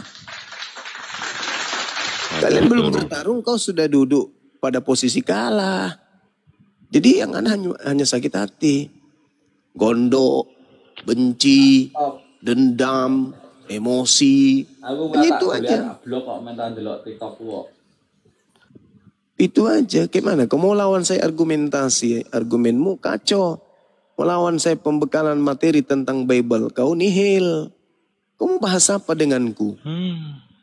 Nangis, curhat. Susah itu memang, susah. Solusinya sekarang ini daripada kalian gondok, daripada kalian stres gila sendiri, mending lembutkan hatimu. Dengarkan Bang Suma menjelaskan isi Bible-mu. Setelah saya menjelaskan, kau lihat di Bible, sesuai enggak? Kalau tidak sesuai, baru kau naik ke sini. Tapi kalau sesuai, lembutkan hatimu. Bang Suma ini benar bah. Pendetaku aja nggak sampai segitu pengetahuannya. Bang Suma bukan Kristen, tapi Bang Suma paham Bible. Nah itu, lembutkan hatimu. Kalau perlu kalian daftar jadi murid-muridku. Materi pembelajaran Bible. Secara otodidak diajarkan oleh Bang Suma melalui TikTok. Nah, naik ke sini. Bang Suma, bagaimana terkait dengan ayat ini, data ini, bab sekian. Bagaimana menurut Bang Suma? Bang Suma kan netral tuh. Anda tidak membutuhkan perpuluhan, tapi benar-benar secara netral Anda menilai, menelaah, ya, apa yang ada di dalam isi kitab kami. Nah, saya jelaskan sama kalian. Tinggal kalian pakai akal, menelaah penjelasan saya, dengan kitab Anda. Tinggal Anda baca kitabnya. Bang Suma bilang begini, apakah benar tertulis di dalam kitab saya? Nah lihat, Asep. Anda setelah itu tinggal mengambil keputusan. Mau tetap gila atau keluar dari kegilaan. Kan begitu. Kamu kesini menghadapi saya dengan emosi, kau pulang pasti oleng. Bisa-bisa kau hantamkan kepalamu di tembok. Karena kalian tidak akan pernah bisa menang. Karena yang kau hadapi adalah Bible. Kau hadapi Bible. Saya hanya mengajarkan, meluruskan saja. Sebenarnya musuh beratmu itu Biblemu sendiri. Karena imanmu, kepercayaanmu, keyakinanmu tidak selaras dengan Bible. Apa yang diajarkan Bible berbeda dengan apa yang kalian praktekkan. Kalaupun ada yang kalian praktekkan di Bible, maka bertentangan dengan ucapan Yesus. Itu pasti, dan saya pastikan pasti itu betul. Coba aja, ibadah minggu. Bertentangan enggak dengan ajaran Yesus? Bertentangan. Bertentangan enggak ibadah minggu kalian itu dengan perintah Elohim? Bertentangan. Kalian sunat, tidak sunat. Bertentangan enggak dengan Yesus? Bertentangan. Bertentangan enggak Elohim? Bertentangan. Kalian menyembah Yesus. Bertentangan enggak dengan Yesus? Bertentangan. Bertentangan dengan Elohim? Bertentangan. Cuma gak ada capeknya kau teriak tentang agama Semua yang ada di dalam agama Kristen itu bertentangan dengan Elohim dan bertentangan dengan Yesus. Tak ada satupun yang selaras. Mana buktinya? Saya kasih contoh. Anda minta bukti? Oke. Ya. Yesus berpesan kepada murid-muridnya Yahudi di Bukit Zaitun agar mereka waspada kepada Kristus palsu yang datang memakai namanya dan berkata, akulah Kristus, akulah Mesias. Mereka akan menyesatkan banyak orang. Pertanyaan saya, jujurkah Anda ketika Anda membaca data itu bahwa ternyata Kristus palsu itu menyesatkan banyak orang dengan memakai gelar Yesus Kristus dan menemukan diri Anda sebagai pengikut Yesus Kristus sementara Anda bukan orang Yahudi, sementara Anda prosesi keagamaan Anda tidak bersesuaian dengan ajaran Yesus. Jujur ke Anda ketika Yesus mengatakan agar muridnya waspada kepada Yesus palsu? Itu kan pembohonganmu, Juma. Nah, tengoklah kan. Padahal dalil tertulis. Saya yang dibilang bohong. Matius 24, nomor 4, nomor 5, nomor 6, nomor 7, nomor 8, nomor 9, nomor 10, 11, 12, 13, 14, sampai nomor 31. Saya yang dibilang bohong.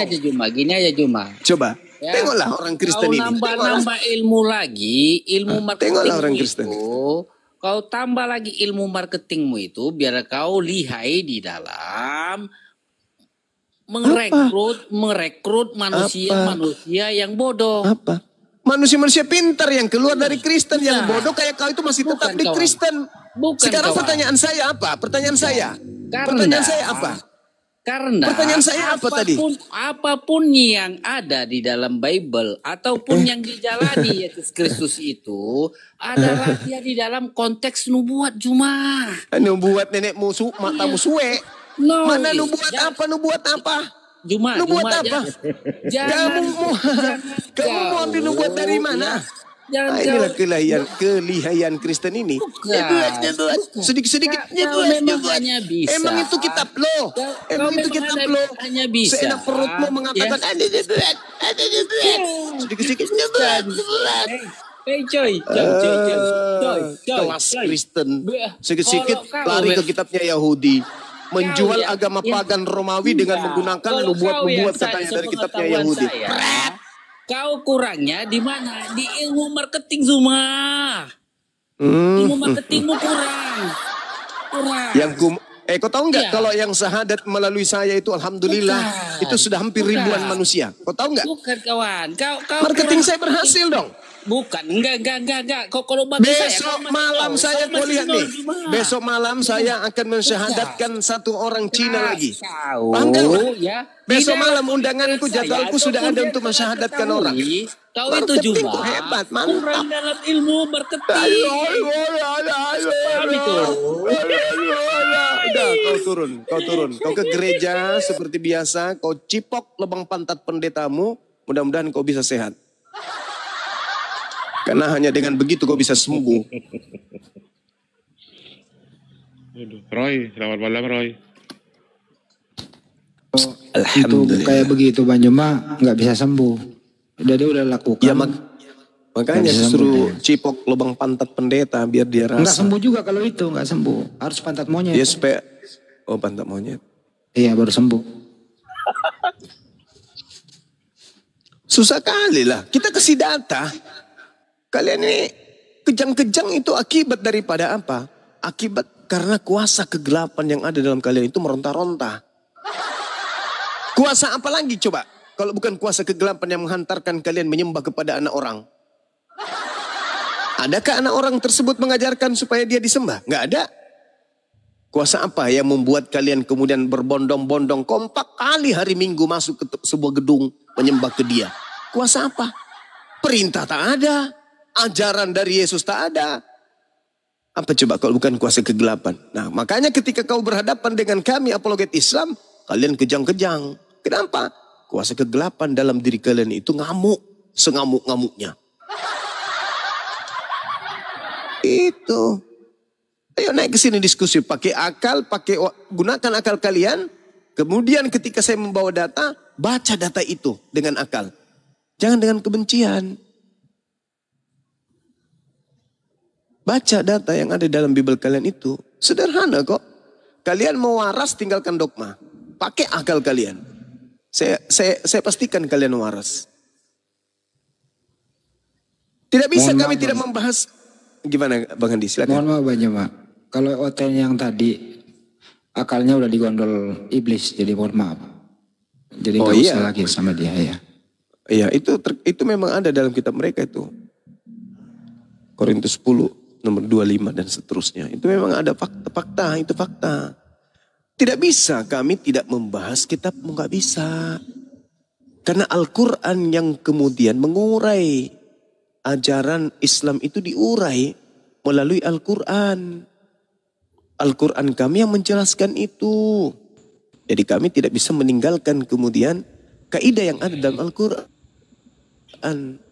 Ya bani Adam, la yaftinannakumus syaitan kama akhraja abawaikum minal jannah yanzi'u anhuma libasahuma liyuriyahuma sawatihima innahu yarakum huwa wa qabiluhu min haitsu la tarawnahum inna ja'alna syayatina awliya lilladzina la yu'minun.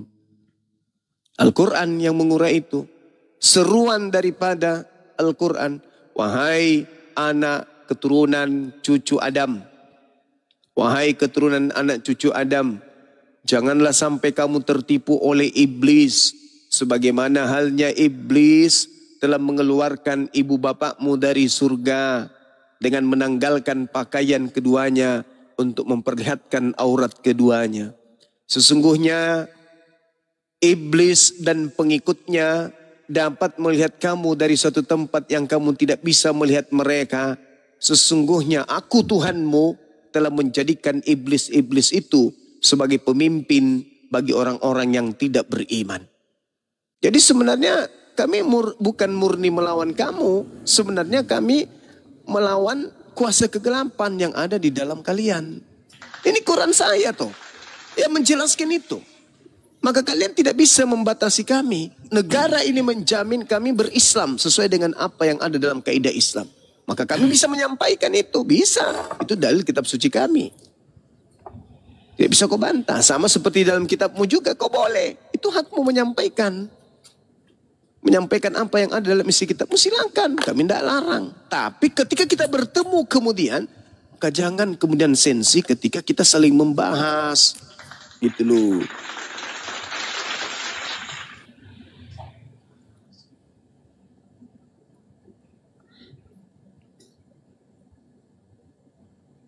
Wa idza fa'alu fahishatan qalu wajadna 'alaiha aba'ana wallahu amarana biha. Dan apabila mereka melakukan perbuatan jahat, mereka berkata kami mendapati nenek moyang kami melakukan yang demikian. Nah, itu kan fakta. Adakah Yesus makan babi? Adakah Yesus menyembah Yesus? Adakah Yesus ibadah minggu? Adakah Yesus kemudian mengatakan dirinya sebagai 3 pribadi dalam satu hakikat? Tak ada itu. Itu semua kalian dapatkan dari nenek moyang kalian doang. Dan Allah menyuruh kami mengerjakannya. Padahal tak ada. Qul katakanlah kepada mereka. Sesungguhnya Allah tidak pernah menyuruh mereka makan babi. Sesungguhnya Allah tidak pernah menyuruh mereka menyembah Yesus. Sesungguhnya Allah tidak pernah menyuruh mereka untuk tidak bersunat. Sesungguhnya Allah tidak pernah menyuruh mereka kemudian untuk beribadah sesuai dengan apa yang mereka lakukan. Lalu Allah mengatakan, ataquluna 'ala Allah ma la ta'lamun. Mengapa kamu membicarakan tentang Allah apa yang tidak kamu ketahui? Qul amara rabbi bil qisti wa aqimu wujuhakum inda kulli masjid.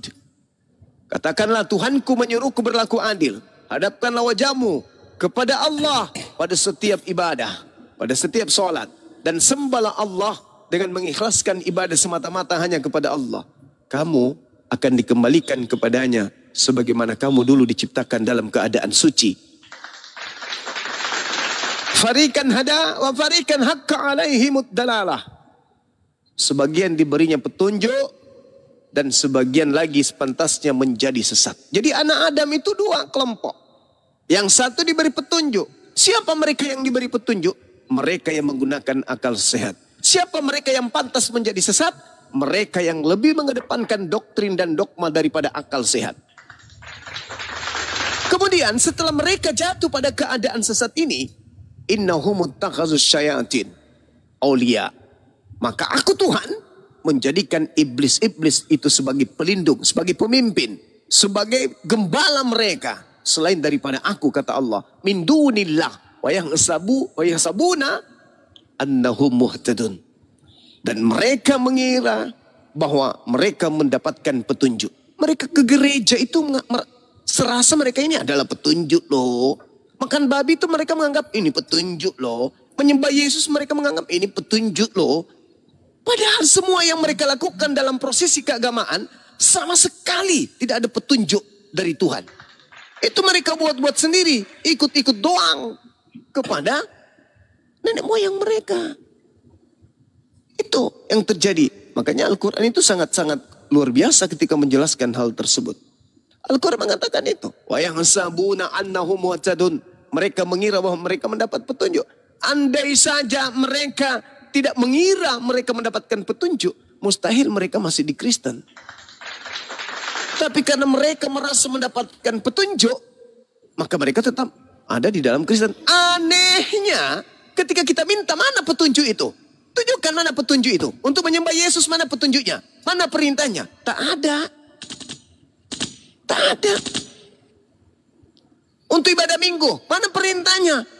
Menyembah Yesus hari Minggu, mana perintahnya? Mana petunjuknya? Enggak ada.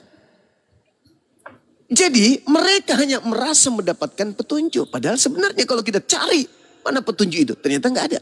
Mana petunjuk Yesus supaya kita menjadi Kristen? Mana? Enggak ada petunjuk itu. Mana petunjuk Yesus agar kita merasulkan Paulus? Mana? Enggak ada petunjuk itu. Mana petunjuk Yesus agar kita mengkitabkan kitab Roma, Galatia, Filipi dan seterusnya? Mana? Enggak ada petunjuk itu. Tapi lagi-lagi mereka nyaman dalam keadaan seperti itu karena mengira mereka mendapatkan petunjuk. Inilah kebenaran Al-Quran. Wa yahsabuna annahum muhtadun. Padahal mereka melakukan itu semua hanya karena mengikuti nenek moyang mereka, bukan karena mereka mendapat petunjuk dari Pencipta langit dan bumi. Keberadaan kami Apologet Islam Indonesia ini ya untuk menyadarkan kalian, karena Al-Quran itu datang untuk memberikan peringatan kepada orang-orang yang ingin mendapatkan petunjuk dan sebagai pukulan telak kepada orang-orang yang zalim. Al-Quran itu, Al-Quran datang untuk mengurai, untuk menyenggol dari kalian, hati kalian dan pikiran kalian. Andai saja Al-Quran ini tetap kemudian Anda tolak, maka ujung-ujungnya apa? Anda mati dalam keadaan Kristen. Mati dalam keadaan Kristen berarti mati dalam keadaan tidak mendapat petunjuk. Karena Yesus tidak pernah mengajarkan jadilah Kristen. Tidak ada itu. Oke, sudah. Yesus malah mengatakan, aku tinggalkan damai sejahtera. Yesus meninggalkan Islam. Baik, oke, sudah. Oke. Ayo kita diskusi. Ayo, perkenalkan nama Anda, dari agama mana, nomor celana, nomor sepatu dan seterusnya, silakan. Baik, saya daripada pengikut Kristus. Bagus. Kristus yang sangat sofi dengan Kristus dalam ajarannya, yaitu kasih. Dan Anda, oke, kita diskusi ya, Zuma. Boleh. Oke. Saya tanggapi perkenalan ini, boleh? Oke, baik. Anda tanggapi daripada... Enggak. Tadi itu sudah masuk dalam narasi, Bung. Anda mengatakan Anda pengikut Kristus. Satu. Oke. Yesus. Tunggu. Perkenalkan diri Anda dulu. Iya, saya Bang silakan. Suma. Saya Bang Suma. Saya adalah pembina dari Apologet Islam Indonesia yang menghalau pergerakan kristenisasi di Nusantara ini. Nah, kemudian saya ingin menanggapi pernyataan saudara sebagai pengikut Kristus. Saya akui dan saya tepuk tangan untuk itu. Anda memang pengikut Kristus. Jadi Kristen itu sama dengan pengikut Kristus. Akan tetapi, Yesus mengatakan kepada muridnya orang Yahudi, waspadalah kepada penyesat agar kamu jangan disesatkan. Sebab banyak orang yang akan datang memakai namaku dan berkata akulah Kristus, akulah Mesias. Mereka akan menyesatkan banyak orang.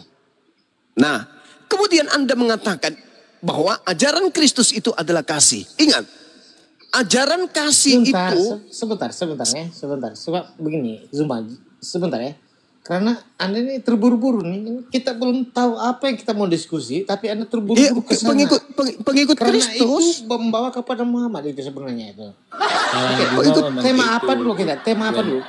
Pengikut Kristus, penyesat yang datang setelah Yesus.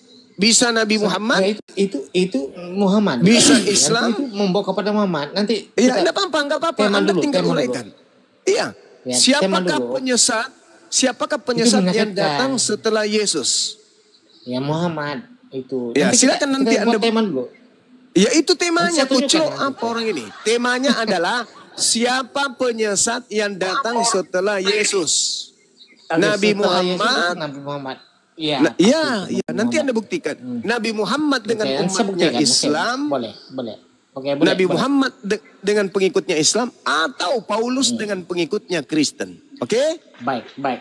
Oke. Baik, silakan Anda tanggapi. Oke, saya jelaskan dulu.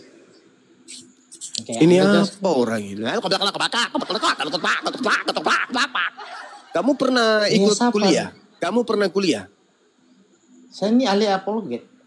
Nah, kalau kamu ahli apologet, pasti kamu tahu metode berdiskusi, pasti kau ngerti. Retorika di dalam forum diskusi, pasti kau paham. Masa orang ngomong kau jual ketepak-ketepak? Ya sudah, kau ngomong dulu. Kau buktikan bahwa penyesat yang datang setelah Yesus itu adalah Nabi Muhammad dan pengikutnya disebut Islam. Kasih data, silakan. Baik. Oke, sebelum saya menyampaikan segala sesuatu, harus dimengertikan dulu dalam pengertian Tuhan dan Rabb. Ya. Sebenarnya apa yang diucapkan oleh Islam dalam retorika, dalam pengertian Tuhan itu membawa mereka kepada pencipta dan namanya Allah. Itu dulu. Dan bagian daripada apa yang disampaikan oleh Islam tentang keimanan mereka itu adalah membawa kepada apa yang diajarkan oleh Rabb mereka. Rabb itu maksudnya Tuhan. Nah, Tuhan ini mereka tidak mengerti, bahwa mereka mengerti Tuhan itu dalam Islam itu mengerti Tuhan itu adalah pencipta. Tetapi dalam arti yang sesungguhnya dalam bahasa Arab itu adalah Rabb, itu adalah yang diikuti atau yang dituruti, yaitu yang ditunduki oleh seseorang, yaitu kalau bahasa Ibrani adalah nabi, begitu. Nah, posisi di sini kita tidak berbicara. Kita belum berbicara begini, ya. Kita belum berbicara. Apa yang saya mau sampaikan di sini adalah bagian daripada pemahaman dalam Islam, ya teman-teman ya. Pemahaman dalam Tritunggal dengan Tauhid, ya. Nah, banyak orang tidak mengerti tentang hal ini. Tauhid itu apa? Tritunggal itu apa? Dan saya akan sampaikan pada hari ini. Temanya penyesat itu siapa? Sebentar teman-teman ya. Penyesat akan saya buktikan. Kalau penyesat sebenarnya sesungguhnya adalah iblis. Ya, bagaimana cara iblis itu menyesatkan manusia dengan rangka-rangkanya? Iblis tidak pernah mengaku iblis, dia mengaku Allah. Itu jawabannya. Nah, bagaimana cara iblis itu menyesatkan manusia? Iblis yang tidak pernah mengaku iblis, dia mengaku adalah Allah, dia mengajarkan minum kencing onta, dan ajaran-ajarannya adalah sesat. Oke, saya tidak mau masuk ranah ini, saya mau masuk ke ranah tauhid dan Tritunggal, seperti itu. Nah, saya berhadapan dengan si Zuma sekarang ini, ya teman-teman ya, dengar semua ya teman-teman, 3.900 ya, tauhid dan Tritunggal di sini. Oke. Saya mengerti apa yang saya imani adalah Tritunggal dalam arti kata bukan 3 pribadi, satu hakikat ya teman-teman ya. Tapi dengarkanlah bicara dengan lidah saya ini berbicara adalah 3 yang abadi dalam satu hakikat. Nah, jangan Zuma ya. Jangan ada setan-setan di bawah ya. Jangan ada setan-setan di bawah. Siapa penyesat yang datang setelah Yesus? Itu temanya. Kenapa kau bawa ajaran pagan? Kita nggak bahas ajaran paganmu. Ajaran pagan kok saya. Apa bahas Tritunggal malah di mute dulu. Dengarkan saya. Dengarkan. Kalau di Islam Anda tuduh minum kencing onta, di dalam 1 Korintus 6 nomor 12, segala sesuatu halal.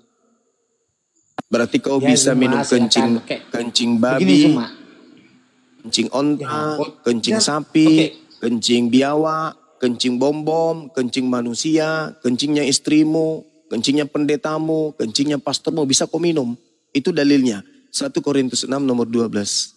Apa yang masuk ke dalam mulut itu tidak menajiskan. Betul? Kau bisa makan tai ayam, tai sapi, tai kambing, tai orang. Bisa kau makan. Itu dalam kitabmu. Belum lagi dikatakan dalam 1 Korintus 10 nomor 23. Segala sesuatu dibolehkan. Betul. Ya kan, segala sesuatu memang dibolehkan. Nah, kamu boleh makan tai. Kau boleh makan orang. Kau boleh makan setan. Makan apapun yang kau mau. Itu segala sesuatu dibolehkan di agamamu. Jadi jangan kau senggol-senggol mengait begitu. Kalau kau mau saling menghujat, jangan di sini. Karena Bibelmu itu akan pasang badan. Berdasarkan, tunggu. Ini ada pertanyaan sebelum kita lanjut. Berdasarkan 1 Korintus 10 nomor 23, segala sesuatu diperbolehkan. Pertanyaan saya.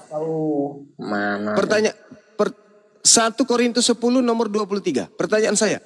Boleh tidak kau cabuli bapakmu sendiri? Jawab berdasarkan dalil ini. Silakan. Boleh nggak kau minum kencingnya bapakmu? Berdasarkan dalil ini. Segala sesuatu boleh. Boleh nggak? Boleh nggak kau masukkan ke dalam mulutmu tainya bapakmu? Tainya mamamu? Bisa nggak? Nah, ini dalil. Sebentar teman-teman ya. Ini dalil. Anda menyokongnya. Tapi saya berdiskusi dengan dia, teman-teman di bawah, diam dulu. Oke. Ini dalil. Dalilnya di mana Zuma? Dengan dalilnya kau bacakan di ayat mana, itu kau bacakan sampai habis di ayat berikut itu baru nanti saya akan jawab. Perikop. Kau tahu nggak? Kau tahu nggak yang disuruh minum kencing onta itu siapa? Yang disuruh minum kencing itu orang kafir. Kau paham itu? 1 Korintus 10 nomor 23. Segala sesuatu diperbolehkan. Benar, tetapi bukan segalanya berguna. Segala sesuatunya diperbolehkan, benar. Tetapi bukan segala sesuatunya membangun. Kau mau lihat? Saya bacakan kau satu perikop data yang lain. Di Kolose 2. Nih, kau jaring sama malam ini supaya kau berhenti. Seperti di dalam kitabmu Kolose 2 nomor 16. Karena itu janganlah kamu biarkan orang menghukum kamu mengenai makanan dan minuman. Atau mengenai hari raya, bulan baru atau hari Sabat. Semuanya itu hanyalah bayangan dari apa yang harus datang. Segala sesuatunya boleh kau makan. Segala sesuatunya boleh kau minum. Itu dalil dalam kitabmu. Jangan lagi kau dibiarkan dihukum karena makanan dan minuman. Apapun bisa kau minum, apapun bisa kau makan. Makanya saya katakan dalam kitabmu, 1 Korintus 6 nomor 12, segala sesuatu halal bagiku, tetapi bukan semuanya berguna. Segala sesuatunya halal bagiku, tetapi aku tidak membiarkan diriku diperhamba oleh sesuatu apapun. Jadi kamu nggak perlu diperhambat, tapi sekali-kali minum kencing orang, sekali-sekali minum kencing sapi, kencing babi, kencing biawak, kencing ayam. Oke, semua oke. Itu dalam agamamu. Oke, udah ya, udah peace. Kembali ke tema. Ingat, kita berbicara tentang dalil, tentang ajaran. Siapa penyesat yang datang setelah Yesus Kristus? Itu temanya. Apakah saya perlu jawab? Ya memang kan orang sakit ini. Oke, yang saya jawab adalah Muhammad. Silakan kau buktikan, kan begitu. Saya buktikan bahwa Yesus berkata nabi palsu itu datang dari gua ataupun berkoar-koar, berteriak-teriak, dia menyatakan 10 hukum Taurat itu ataupun dia mengajar ajaran sesat, ya itu semua itu yang dilakukan oleh Muhammad, ya. Ini saya terus terang ya. Iya, tidak ada bantah boleh berdosa. Iya. Oke, silakan. Pelan-pelan, pelan-pelan cuma. Kita tenang ya. Kita tenang ya. Iya. Ini jenis progresif ya. Oke, silakan. Iya. Jadi di dalam kitabmu dikatakan iblis itu dilemparkan ke dalam kubur. Saya lihat ya di dalam Yesaya 14 nomor 15. Tunggu sabar dulu. Sebaliknya, iblis itu dilemparkan ke dalam dunia orang mati, ke dalam situlah engkau diturunkan, ke tempat yang paling dalam di liang kubur. Yesaya 14 nomor 12. Di liang kubur ya, tertulis liang kubur ya, di situ di kitabmu. Nah, sedangkan yang kau sembah itu adalah makhluk yang keluar dari liang kubur. Kata Yesus kepada orang Yahudi di Bukit Zaitun, waspadalah agar kalian jangan disesatkan. Sebab akan datang banyak orang memakai namaku. Dan berkata, akulah Mesias, akulah Kristus.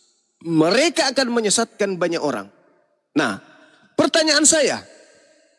Ketika kemudian ada orang keluar dari kubur. Di dalam Matius 28 nomor 18. Nomor 19. Apakah orang yang keluar dari kubur ini memakai nama Kristus dan berhasil menyesatkan banyak orang? Jawab. Dengar teman-teman ya. Baik, ini sangat luar biasa ya. Baik, saya jawab ya teman-teman. Di dalam perkataan Zuma tadi itu mengartikan bahwa segala sesuatu yang di liang kubur itu adalah iblis. Tetapi Zuma tidak mengerti bahwa yang bangkit, dengar baik-baik ya, jangan ketawa Zuma ya, yang bangkit dari kubur itu apakah juga iblis? Tentu tidak. Saya jawab. Teman-teman. Sebentar Zuma, sabar, kan saya pakai can tadi Anda, kan saya terpotong-potong. Yang bangkit dari kubur itu adalah Mesias bangkit dan dibangkitkan itu adalah ini kacau ini kuluk-kuluk ini Zuma. Tapi saya juga teman sama teman-temannya. Zuma ini kan cuma dia tidak mengerti siapa punya nama ini, siapa ini yang ketawa nih. Padahal ini kawan di silibus ya teman-teman. Oke, teman-teman, sebelum saya tadi tidak perkenalkan nama saya teman-teman ya. Saya itu Gurunda ya teman-teman. Gurunda ya, bukan Zuma ini. Oke. Gurunda ya juga teman-teman. Jadi apa yang kita diskusi pada hari ini, saya dengan Zuma ini kan nanti mau diskusi yang lebih dalam ya teman-teman. Oke, Zuma. Udah. Yang tadi itu. Sudah. Sebentar. Yang tadi itu yang terkubur itu bukanlah yang berdosa, tetapi yang membuatkan di kuburan itu adalah iblis, seperti itu. Oke. Itu singkat ceritanya. Oke. Silakan Zuma. Yang harus diwaspadai kata Yesus itu adalah makhluk yang bergelar Kristus. Itu dulu. Nabi Muhammad tidak bergelar Kristus. Allah Subhanahu wa taala tidak bergelar Kristus. Sembahan Kristen bergelar Kristus. Sabar dulu. Baik. Jadi iblis yang datang setelah Yesus itu bergelar Kristus. Agama yang menjadi penyembah Kristus menurut saudara agama Islam atau agama Kristen? Silakan. Baik. Saya jawab ya. Kita sedikit saja ya. Menurut Zuma, Kristen itu agama atau bukan? Agama. Oke. Menurut Islam, apakah Kristen itu adalah agama atau bukan? Agama. Menurut Islam, apakah Kristen itu adalah sebuah agama? Agama. Oh, berarti agama itu kan dibuat oleh siapa? Ya, oleh Paulus. Ini rusak Azuma. Aduh. Anda nanti sebentar lagi orang Islam nanti marah sama Anda. Mereka mengatakan, Kristen bukan agama. Kristen itu dibawa oleh ansip Romawi gitu kan. Iblis yang datang setelah Yesus bergelar Kristus. Pertanyaan saya, siapa di antara dua agama Islam atau Kristen yang menyembah Kristus alias penyembah iblis? Silakan. Ya, oke. Artinya Kristus itu apa? Tidak lagi dibahas ke situ. Menurut Yesus, penyesat itu datang memakai nama Yesus dan bergelar Kristus. Pertanyaan saya, siapa yang menyembah antara Islam dan Kristen kepada Yesus Kristus? Siapa penyembah iblis ini menurut Yesus? Silakan. Memakai nama Kristus kan? Ya, iblisnya datang memakai nama Yesus dan bergelar Kristus. Siapa yang menyembah kepada Yesus Kristus? Islam atau Kristen? Coba bagi ayat dia dulu Zuma. Bagi ayatnya dulu baru kita saya jelaskan. Matius 24 nomor 3, nomor 4, bacakan. nomor 5. Murid-murid datang di Bukit Zaitun bercakap-cakap sendiri bersama dengan Yesus. Mereka bertanya, "Guru, apa tanda kedatanganmu?" Yesus berkata, "Waspadalah kepada penyesat, waspadalah agar jangan kamu disesatkan. Sebab akan banyak orang datang memakai namaku dan berkata, akulah Kristus, mereka akan menyesatkan banyak orang." Pertanyaan saya, siapa orang banyak yang memakai nama Yesus Kristus untuk menyesatkan banyak orang? Apakah Islam atau Kristen? Jawab. Baik, saya jawab ya. Oke, dalam ayat yang kau bacakan tadi hanya disebutkan Kristus, bukan Yesus ya. Namaku. Tapi disebut dalam namaku siapa? Namaku Kristus. Gelarku itu, namaku siapa? Lalu yang Anda tambahkan Yesus itu yang masalah. Yang berbicara di situ, yang berbicara di situ Yesus. Memakai namaku, aku siapa? Yesus, berarti memakai nama Yesus. Kristus itu maksudnya apa dulu Zuma? Enggak ada penjelasan seperti itu. Ya. Iblisnya datang memakai nama Yesus dan bergelar Kristus. Pertanyaannya, siapa di antara Islam dan Kristen yang menyembah Yesus Kristus yang adalah iblis? Islam atau Kristen? Begini. Silakan. Baik, saya jawab ya. Tidak ada dalam ayat Alkitab yang disebut oleh Zuma tadi itu Yesus Kristus, tapi disebut Kristus. Itu maksudnya juru selamat. Kristus itu juru selamat. Siapa yang menyembah iblis yang bergelar Kristus ini? Islam atau Kristen? Oke. Siapa yang menyembah iblis? Begitu. Dalam nama Kristus, Islam atau Kristen? Oke. Siapakah yang menyembah iblis dalam nama Yesus untuk mengetahui begitu kan? Untuk memanggil. Kami menyebut engkau begitu kan? Itu yang kamu, saya tahu kau lari sana itu cuma. Hai, ketepak. Kau buka ayat itu, kau buka dulu ayat itu. Kau berdebat dengan Brunda nih Zuma. Aduh, gimana Anda? Tapi apapun ya teman-teman ya, saya dengan Zuma nih kan, dengan Anda selebes lah. Ya tidak ada kami itu yang lah, ya. Walaupun saya ini Kristen, Zuma ini kan kuncruk ini bagi saya. Betul teman-teman. Tapi ini lawan apa macam bagaimana? Saya tidak pakai ikon besar ya teman-teman. Nah begini saya kasih tahu ya teman-teman. Ini Zuma ini kuluk ini.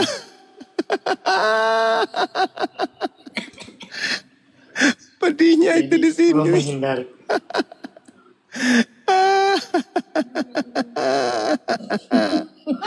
Nangis Zuma. Aduh, berat nih. Tapi bukan saya sedih ya teman-temannya, bukan sedih. Kalau sedih ya mungkin Zuma tidak mau hadapi. Oke lah teman-teman, ini si Zuma kan ini sudah iya pusing. Oke lah, oke. Oke, Zuma. Oke. Apapun Zuma, saya ini anggap kau ini adik, ya kan? Iya kakak. Iya, kita berdebat lah, Zuma. Beleng kau. Aduh, berat saudara-saudara. Iya. Allahu Akbar, Masya-Allah. Oke lah, sama Andi Selebes. Mana Andi Selebes? Istirahat dulu. Andi Selebes, sama istirahat dulu lah. Penat capek aku lah. Iya, istirahat dulu. Nanti kita diskusi lagi Zuma. Iya, istirahat dulu. Zuma itu mengejek itu dia tuh. Biarkan dia. Tapi dia tidak bisa teman saya itu sebenarnya. Tapi bukan tidak bisa, tapi berdebat itu memang sangat tajam itu. Orangku capek. Malu. Apa malu? Tidak, saya berhadapan dengan Zuma ya teman-teman. Saya berhadapan dengan Zuma. Bukan malu, tidak ada.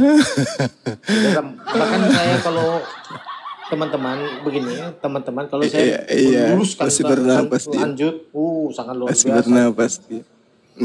Iya. Tengok Zuma, kalau jumpa saya itu kotor, tapi saya tidak macam sampai hati. Lanjutkan gitu. Hiburan itu kan. Astagfirullahaladzim, ya Allah ya Karim. Astagfirullah. Ini ada murid saya ini. Halo Om. Ya, halo Anak. Halo Nak. Halo. Kabarnya Nak? Dengar-dengar tetangga bilang Bapak ini sekarang bernapas lewat telinga, betul? Iya saudara. Wajar bintang ketawa.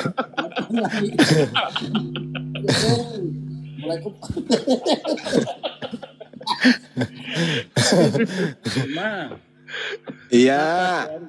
DM saya kok nggak dijawab kenapa? Mana ada DM-nya? DM kemana? DM pada kamu loh. Ini cuma ya DM kemana? Akun yang mana? Ini cuma 04 ini. Tolong dilihat. Oh. Kirain 01. Yang kemarin itu 01 yang kemarin. Banyak cerita, nggak ada DM-nya pun aku udah periksa tadi, nggak ada DM. Kalau 01 nggak ada. Aduh. Bagaimana Pak Job? Siapa yang disesatkan oleh iblis bergelar Kristus? Bang Cuma ya. Coba aku periksa. DM di mana? DM 01 kan? Yang setelah kita diskusi kan? Aku periksa dulu. 04 cuma. Nggak mungkin 04, nggak mungkin. Oke, Anda kan nggak diskusi dengan 04 waktu itu, 01-nya. Nggak ada bosku. Ya. Baik. Nanti saya diam juga di 04 juga. Tolong. Nggak ada. Banyak cerita, nggak ada di sini, nggak ada. Oh kalau nggak ada, nanti nyusul aja Bang Cuma, nyusul. Masulang. Gimana? Apa yang harus kita bahas nih? Saya mau tanya saja cuma. Oh. Boleh ya? Boleh. Saya ingat omongannya cuma begini. Kristen itu, Islam itu sudah cukup dengan Quran dan hadisnya. Ya. Berarti Islam kan berdiri sendiri toh, Bang? Gitu benar ya? Sekali. Yes. Artinya ketuhanan Islam pun juga berdiri sendiri, tidak ada kaitannya dengan betul. Tuhannya para nabi sebelumnya kan, betul? Iya, benar. Oke, kalau betul berarti Tuhan yang Anda sembah berarti tidak ada hubungannya Tuhan yang disembah oleh para nabi sebelum Muhammad, yaitu para nabi Israel, betul ya?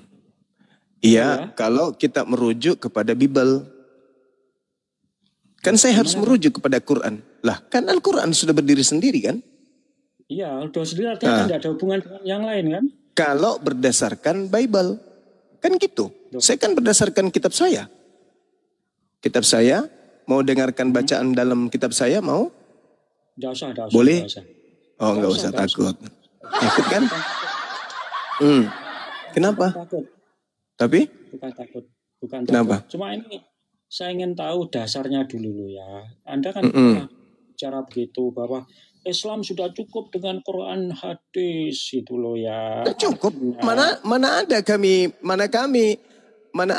kemudian mengajar menggunakan kemudian Bible atau perjanjian baru, perjanjian lama untuk mengislamkan orang. Dalam arti kata umat Islam yang begitu lahir mereka mempelajari ini karena Islam itu tidak kuat. Enggak. Kami lahir sebagai seorang Muslim, kitab kami Al-Quran dan hadits.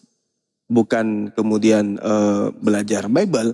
Kenapa sekarang ini kami kemudian belajar Bible?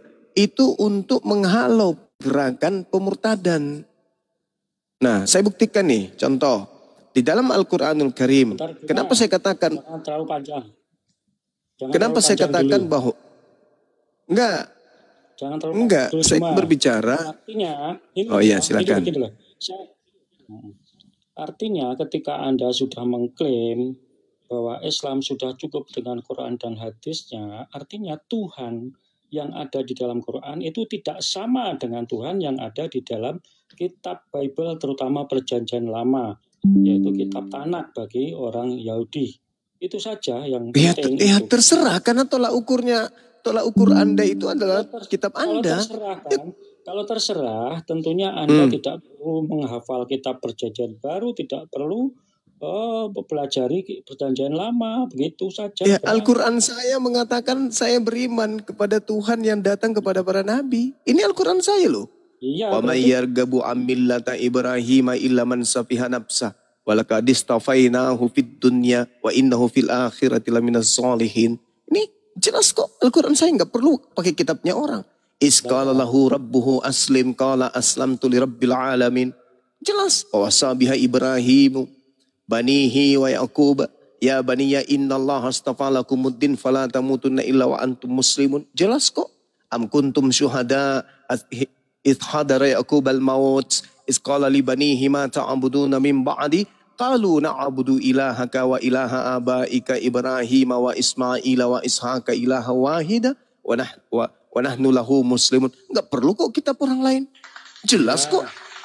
Terus masalahnya yang jelas kalau masalahnya di mana? Masalahnya Tuhan yang Anda yakini dalam Quran itu tidak sama dengan Tuhan yang diyakini oleh para nabi. Ya enggak ada, bukan urusan saya itu. Urusan saya dalam agama saya. Am kuntum syuhada idh hadara Yaqub al-maut idh qala li banihi ma ta'buduna min ba'di qalu na'budu ilahaka wa ilaha abaika Ibrahim wa Ismail wa Ishaqa ilaha wahida wa nahnu lahu muslimun. Apakah kamu menjadi saksi saat maut akan menjemput Nabi Yakub ketika ia berkata kepada anak-anaknya, apa yang kamu sembah sepeninggalku? Mereka menjawab, kami akan menyembah Tuhanmu dan Tuhan nenek moyangmu, yaitu Tuhan yang disembah oleh Nabi Ibrahim, Nabi Ismail, Nabi Ishak, yaitu Tuhan yang Maha Esa, dan hanya kepada Tuhan tersebut kami berserah diri kemudian. Itu selesai kami. Gak ada urusan. Gak perlu ngambil kitabnya orang Yahudi terjemahannya. Tidak perlu kemudian ngambil terjemahan kitabnya agama lain. Emang Kristen mencuri kitabnya Yahudi? Kami nggak perlu. Qulu amanna billah wa ma unzila ilaina wa ma unzila ila Ibrahim wa Ismail wa Ishaqa wa Yaqub wal asbati wa ma utiya Musa wa Isa wa ma utiya nabiyyuna min rabbihim la nufarriqu baina ahadin minhum wa nahnu lahu muslimun. Katakanlah wahai Nabiku Muhammad, kami beriman kepada Allah dan kepada apa yang diturunkan kepada kami dan apa yang diturunkan sebelumnya kepada Nabi Ibrahim, kepada Nabi Ismail, kepada Nabi Isa, kepada Yakub dan cucu-cucunya, dan kepada yang diberikan kepada Nabi Musa dan Nabi Isa, serta kepada yang diberikan kepada nabi-nabi dari Tuhan mereka. Kami tidak membeda-bedakan seorang pun di antara mereka dan kami berserah diri hanya kepada Allah. Gak perlu. Ngapain kami bawa terjemahan agama Yahudi masuk ke agama kami? Emang kami Kristen? Sorry, Kalau nggak perlu, Tuhanmu itu bukan Tuhannya para urusanmu itu Cak Kongkong. Itu bukan urusanku. Di dalam kitab suciku dikatakan qulu amanna billah wa ma unzila ilaina wa ma unzila ila Ibrahim. Kami menyembah kepada Tuhannya Ibrahim, kami menyembah kepada Tuhannya Ismail, kami menyembah kepada Tuhannya Ishak, kami menyembah kepada Tuhannya Musa, kami menyembah kepada Tuhannya Isa. Apalagi? Ayo. Ini kitab suci kami. Kalau hari ini Anda mengatakan, Tuhanmu dengan Tuhannya Yahudi nggak sama, ya derita lo. Al-Quran saya mengatakan kami menyembah kepada Tuhan alam semesta yang disembah oleh Nabi Ibrahim, Ismail, Ishak dan seterusnya. Nah sekarang saya balik nanya, apakah perjanjian baru bisa tanpa kitabnya orang Yahudi? Jawab.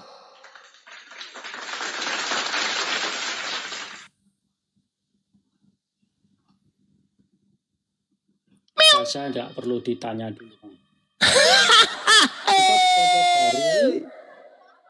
mulai kumat, mulai kampung. Enggak, Al-Quran tanpa terjemahan kitabnya Yahudi apa bisa? Bisa. Al-Quran tanpa terjemahan kitabnya Kristen bisa? Bisa. Al-Quran independen berdiri sendiri. Pertanyaan saya kepada saudara, apakah perjanjian baru kitabnya orang Kristen bisa berdiri sendiri tanpa merampok terjemahan kitabnya agama Yahudi? Jawab. Tanpa kitab Yahudi bisa. Quran tanpa perjanjian baru bisa. Karena Tuhan dalam Quran bukan Tuhannya Yahudi. Enggak ada urusan itu, terserah lo. Terserah lo. Pertanyaan saya sekarang ini adalah apakah kitabnya agama Kristen, yaitu perjanjian baru 4 kitab kanonik, Kisah Para Rasul, Efesus, kemudian Ibrani dengan 13 buku Paulus, apakah kitab itu bisa berdiri tanpa merampok terjemahan kitabnya Yahudi? Jawab. Jawab. Jawab. Itu urusan saya, kamu tidak perlu bertanya.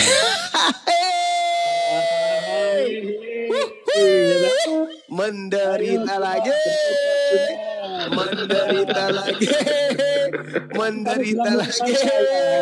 Kembali menderita lagi, mulai lagi. Cuma. Pertanyaan saya, apakah Anda melihat di Al-Quran ada terjemahan kitabnya Yahudi menempel? Tidak ada. Kitabnya Kristen menempel? Tidak ada. Nah sekarang pertanyaan saya, apakah ada kitabnya Yahudi terjemahannya menempel di agama Kristen? Ada atau tidak ada?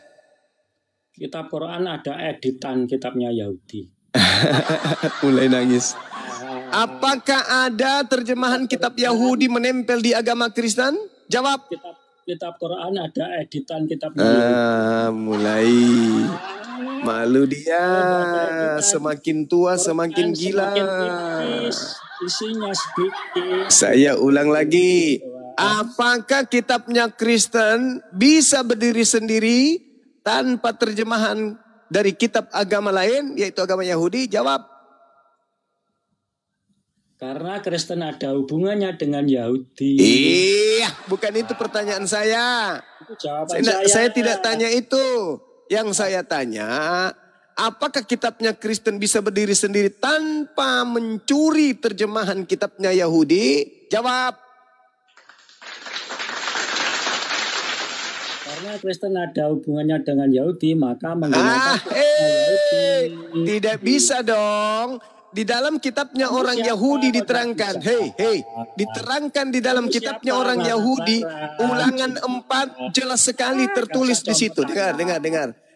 Maka sekarang hai orang Israel, dengarkanlah ketetapan dan peraturan yang kuajarkan kepadamu ini. Untuk dilakukan supaya kamu hidup dan memasuki serta menduduki negeri yang diberikan kepadamu oleh Tuhan nenek moyangmu.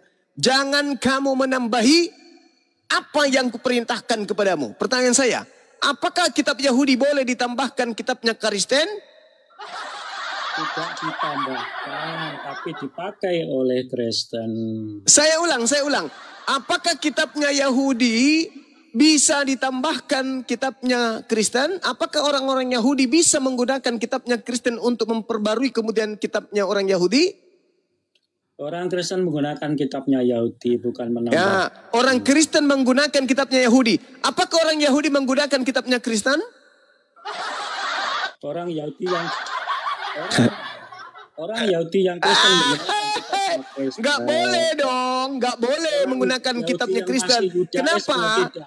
Karena di situ diterangkan dalam kitabnya orang Yahudi, janganlah kamu menambahi apa yang kuperintahkan kepadamu dan jangan pula kamu mengurangi. Dengan demikian kamu berpegang pada perintah Tuhan Elohim yang kusampaikan kepadamu. Jadi orang Yahudi tidak akan mungkin menggunakan surat-surat kepompong dari Roma.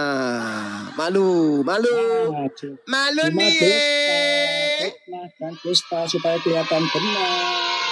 Oh, itu dalil dalam kitabnya agama Yahudi. Jangan kau menambahi, jangan kau mengurangi. Makanya orang Yahudi tidak menggunakan kitabnya Kristen. Kitabnya Kristen hanya sampah bagi orang Yahudi. Malu. Sedangkan orang Kristen mencuri terjemahan kitabnya agama Yahudi supaya perjanjian baru bisa dianggap relevan dengan perjanjian lama. Padahal kitabnya Yahudi itu bukan perjanjian lama. Kitabnya Yahudi itu perjanjian baru. Tertulis dalam Yeremia 31 nomor 31 sampai 33. Hukum yang datang kepada Bani Israel itu adalah perjanjian baru untuk Bani Israel. Kristen, pencuri kitab, merubah konsep bahwa kitab perjanjian baru Yahudi itu berubah menjadi perjanjian lama demi untuk menjual surat-surat kepompong dari Romawi. Maka pertanyaan saya, ketika Al-Quran independen bisa berdiri sendiri, apakah surat-surat kepompong dari Roma bisa berdiri sendiri tanpa mengambil terjemahan kitabnya agama lain, yaitu agama Yahudi? Jawab, silakan.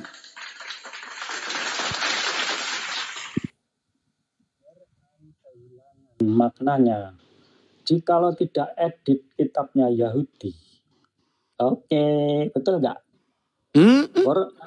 Hilang menjadi kitab yang tidak tebal lagi. Kasihan. Yang mengedit kitabnya Yahudi itu Kristen. Dia edit terjemahan kitabnya Yahudi. Setiap saat kitabnya Yahudi terjemahannya itu diedit, direvisi, dikoreksi, direvisi kitabnya Yahudi, direvisi lagi.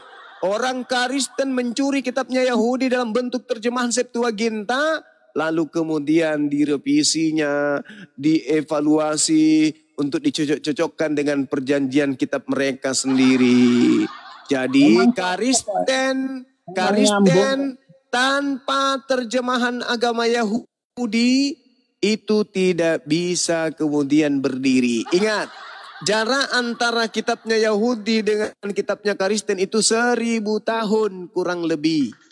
Paham? 1000 tahun. Kalau jarak daripada kitabnya Nabi Musa ke kitabnya Kristen itu kurang lebih 1800 tahun. Paham? Kitabnya Musa diperkirakan ditulis 1400 tahun sebelum Masehi.